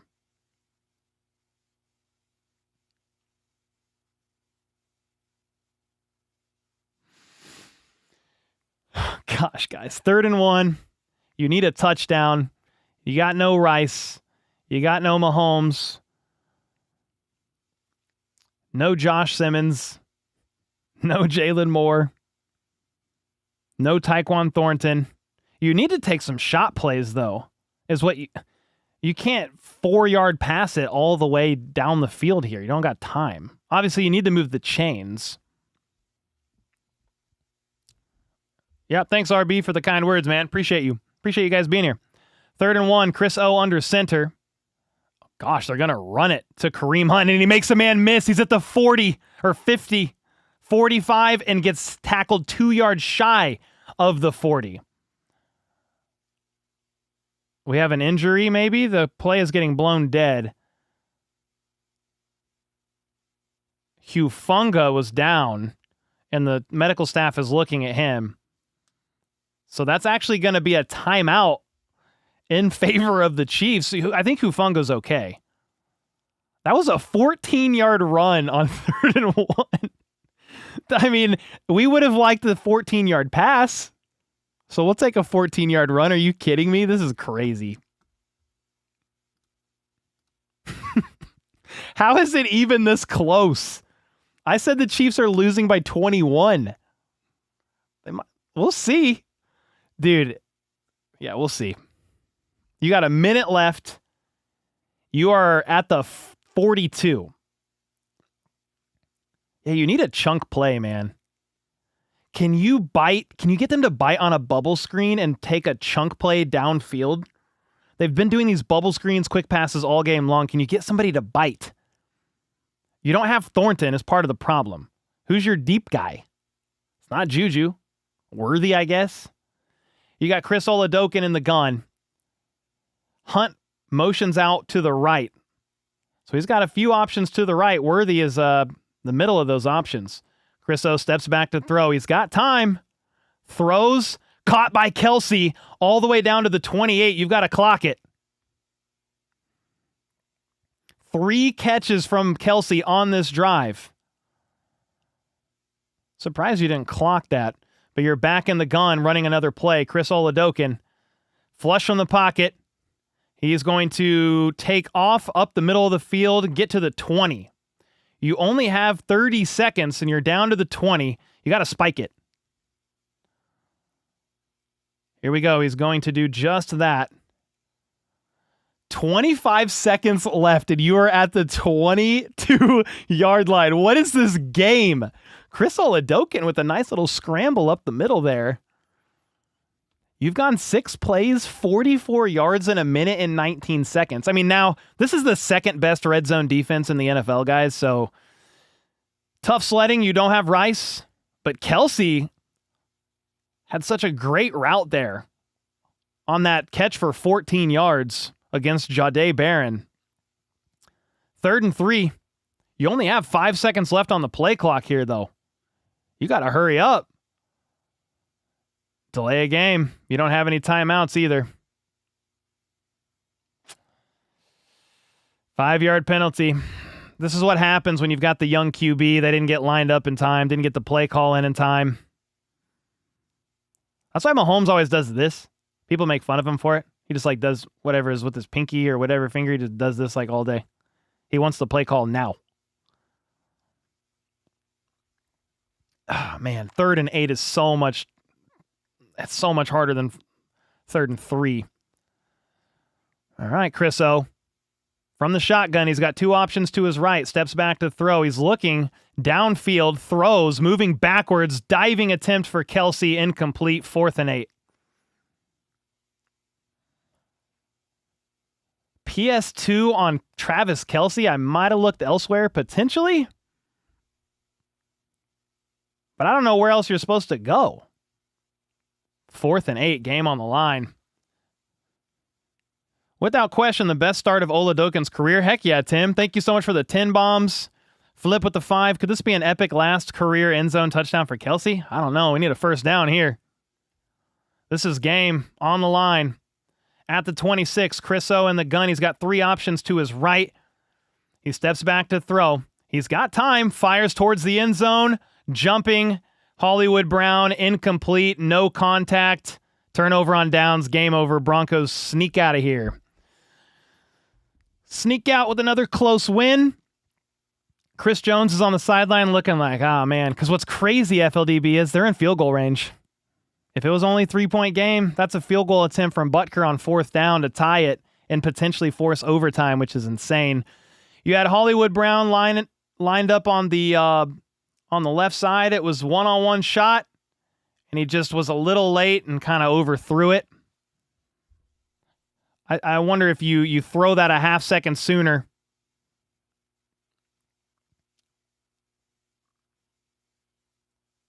Yeah, PS2 on Kelsey. They were showing the replay there. Chris O was just off. Kelsey kind of dove for it, but it wasn't even close. It's going to be Broncos in victory formation. They're going to sneak out here, which I thought they were going to win by 21. They somehow won by 7 in a game. That was exciting. All the way down to the wire. The Chiefs lose by 17 to the Titans, and the Broncos are a much better team than the Titans, and they lost by 7 in a game that was very exciting. I did not think the Chiefs were going to win. I picked the Broncos to win, but I definitely thought they would cover. They did not. They only won by 7. So yeah, what a close, hard-fought game. GG's to the Broncos. To Broncos fans, again, I'm not surprised that they won. But it was getting a little interesting there. I was like, no way. I was like, is this going to be a little something for Christmas? But no, it's over. That last drive went 8 plays, 39 yards.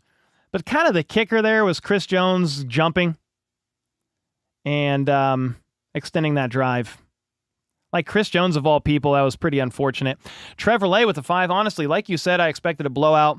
Just making the Broncos sweat a little was good enough. Yeah, I mean, anytime the Broncos lose is a good day, but that was a crazy game. Why was this game so tough, said James with a 10. I don't know, man. I really don't know. It was a close one, though. Thanks, Trevor Lay. Thanks, James. Skyler with the 5. The fact that the Donkeys had this much trouble beating the Chiefs with 20 players on IR shows they're frauds, but GG's to them. I don't know. Teams just, if you are a good team, you find a way to win. I heard it all with the Chiefs last year. The one-score wins, fraud alert, blah, blah, blah. But do you find ways to win games or do you not?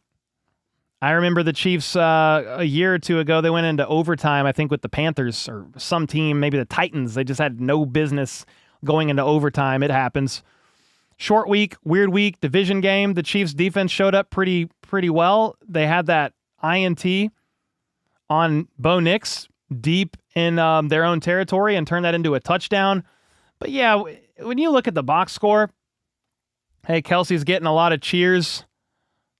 He's getting a lot of cheers from the crowd as he walks off. Is it the last ever game Travis Kelce plays at Arrowhead? We don't know.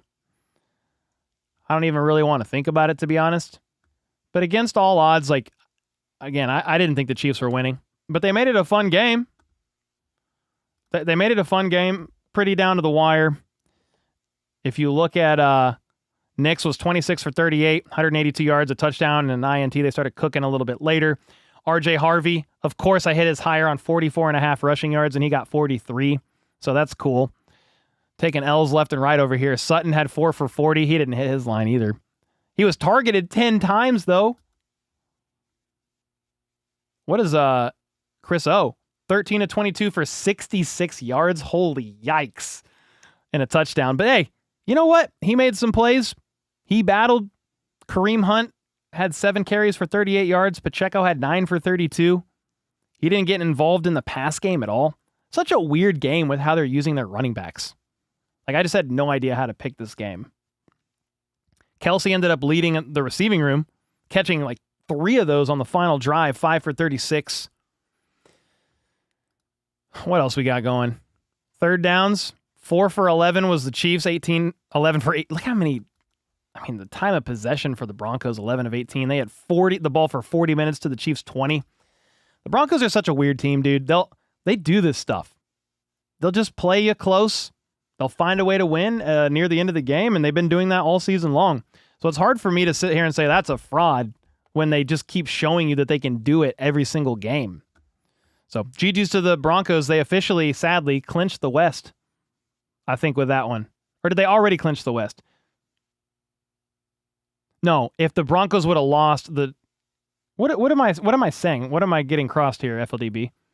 They didn't clinch the 1 seed with this win, did they? They clinched the West a few weeks ago. So I don't know what I'm saying. But they... Because I think they've already clinched the playoffs. They already clinched the West. I don't think with that win, they didn't clinch the 1 seed.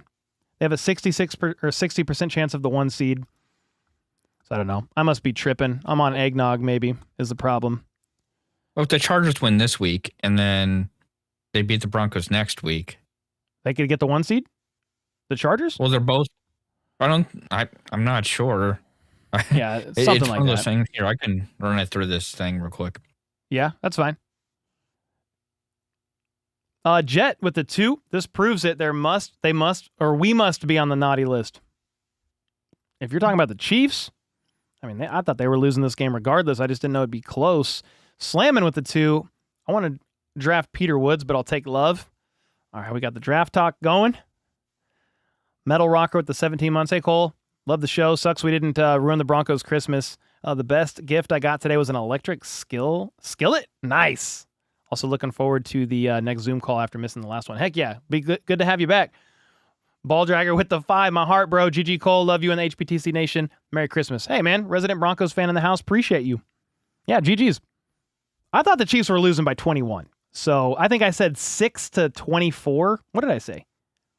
6 to 24 Chiefs win. I don't think that's exactly 21, but I wouldn't be surprised if it was a multi-score L, and it was a close one. M. Serda with the 4. Thank you guys, man.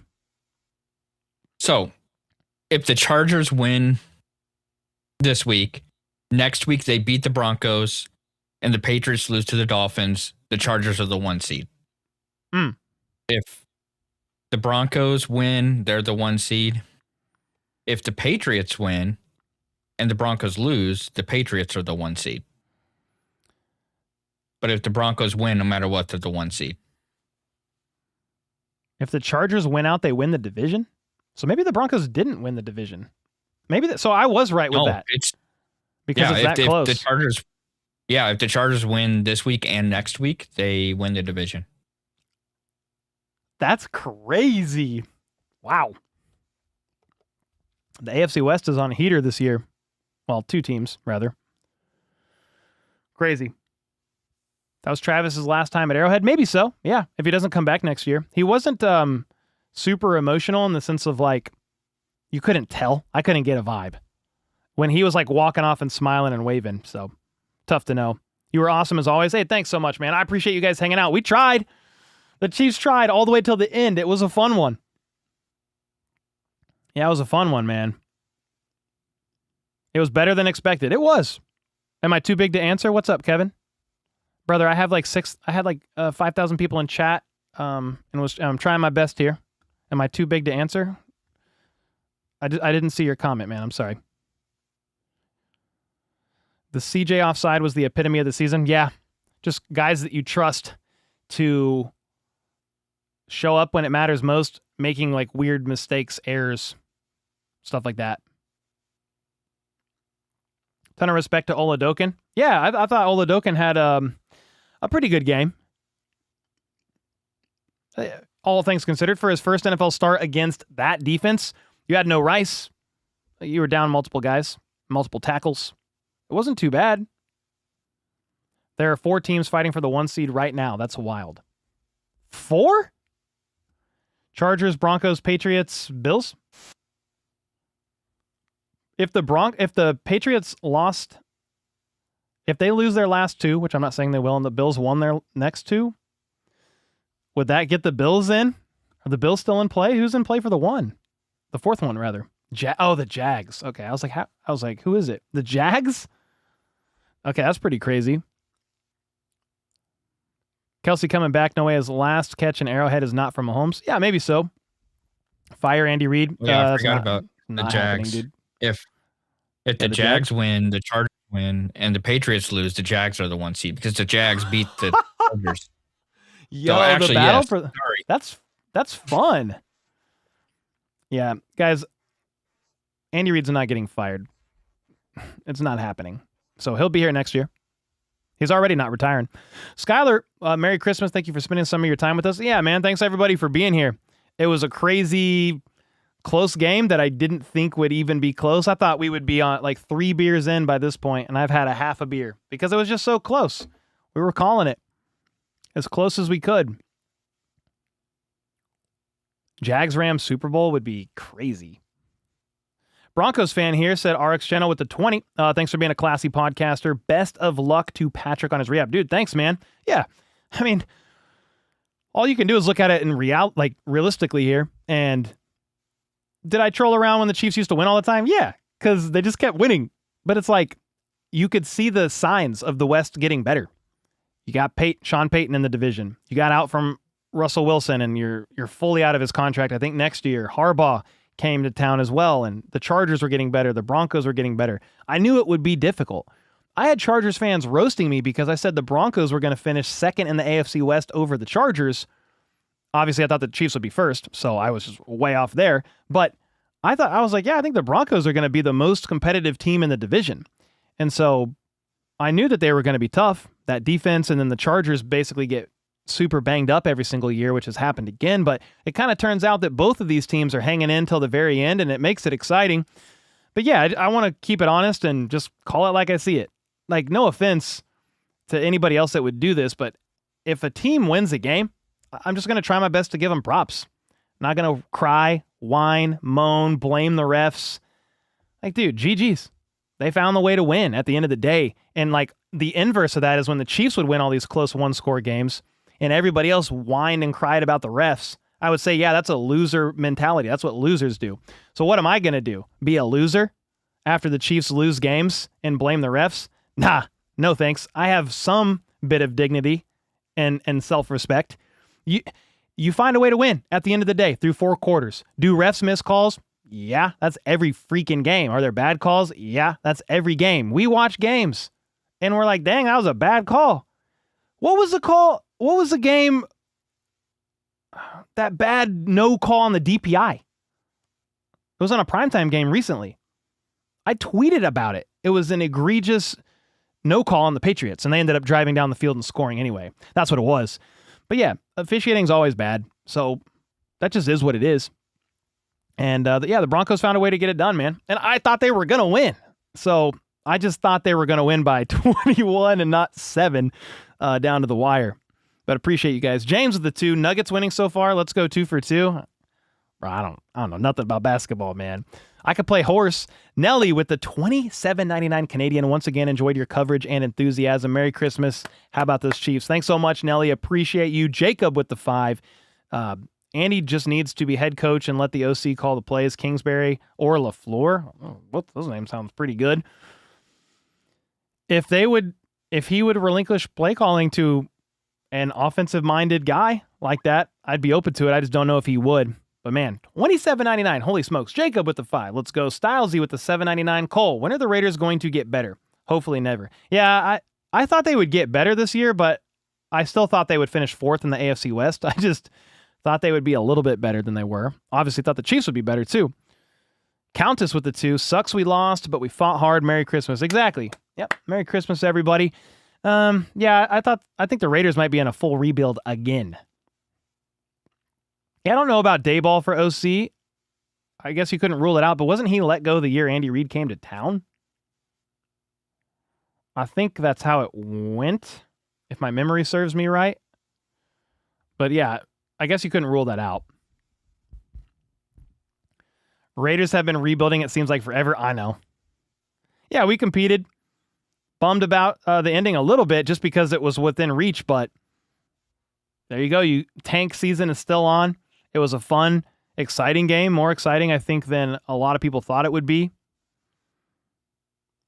I don't want Dayball. Yeah, I don't know. I really don't know if I want to bring back Doug Peterson either. Or who else? I mean, maybe Mike Kafka, maybe. But I'd rather somebody from outside the tree. Strife, Merry Christmas, my dude. Hop off here soon, be with your family. I spent all of Christmas Eve and all day today with the fam. The kids are already asleep, so I'm going to jump off here and make some videos, actually. Tired of seeing Pacheco run into people. Yeah, he did do that earlier in the game. It's his every game ritual, tradition. It feels like they pulled him shortly after that. He ran into somebody from behind and then... You guys are good, just got unlucky. I think some of it, yeah, you fell on the bad side of luck in the close games, but I do think the team regressed a little bit, and then you just couldn't overcome yourselves. Super undisciplined on the road, one of the most flagged teams in away games. And even if they would have beat the Chargers to stay alive for the playoffs, they lost the last 2 anyway, because Mahomes is done. It was good to see Mahomes there. Walking around, seems like he's doing okay with that knee. So, they need to use Smith more. It's pissing me off, but I think he can be a guy for sure.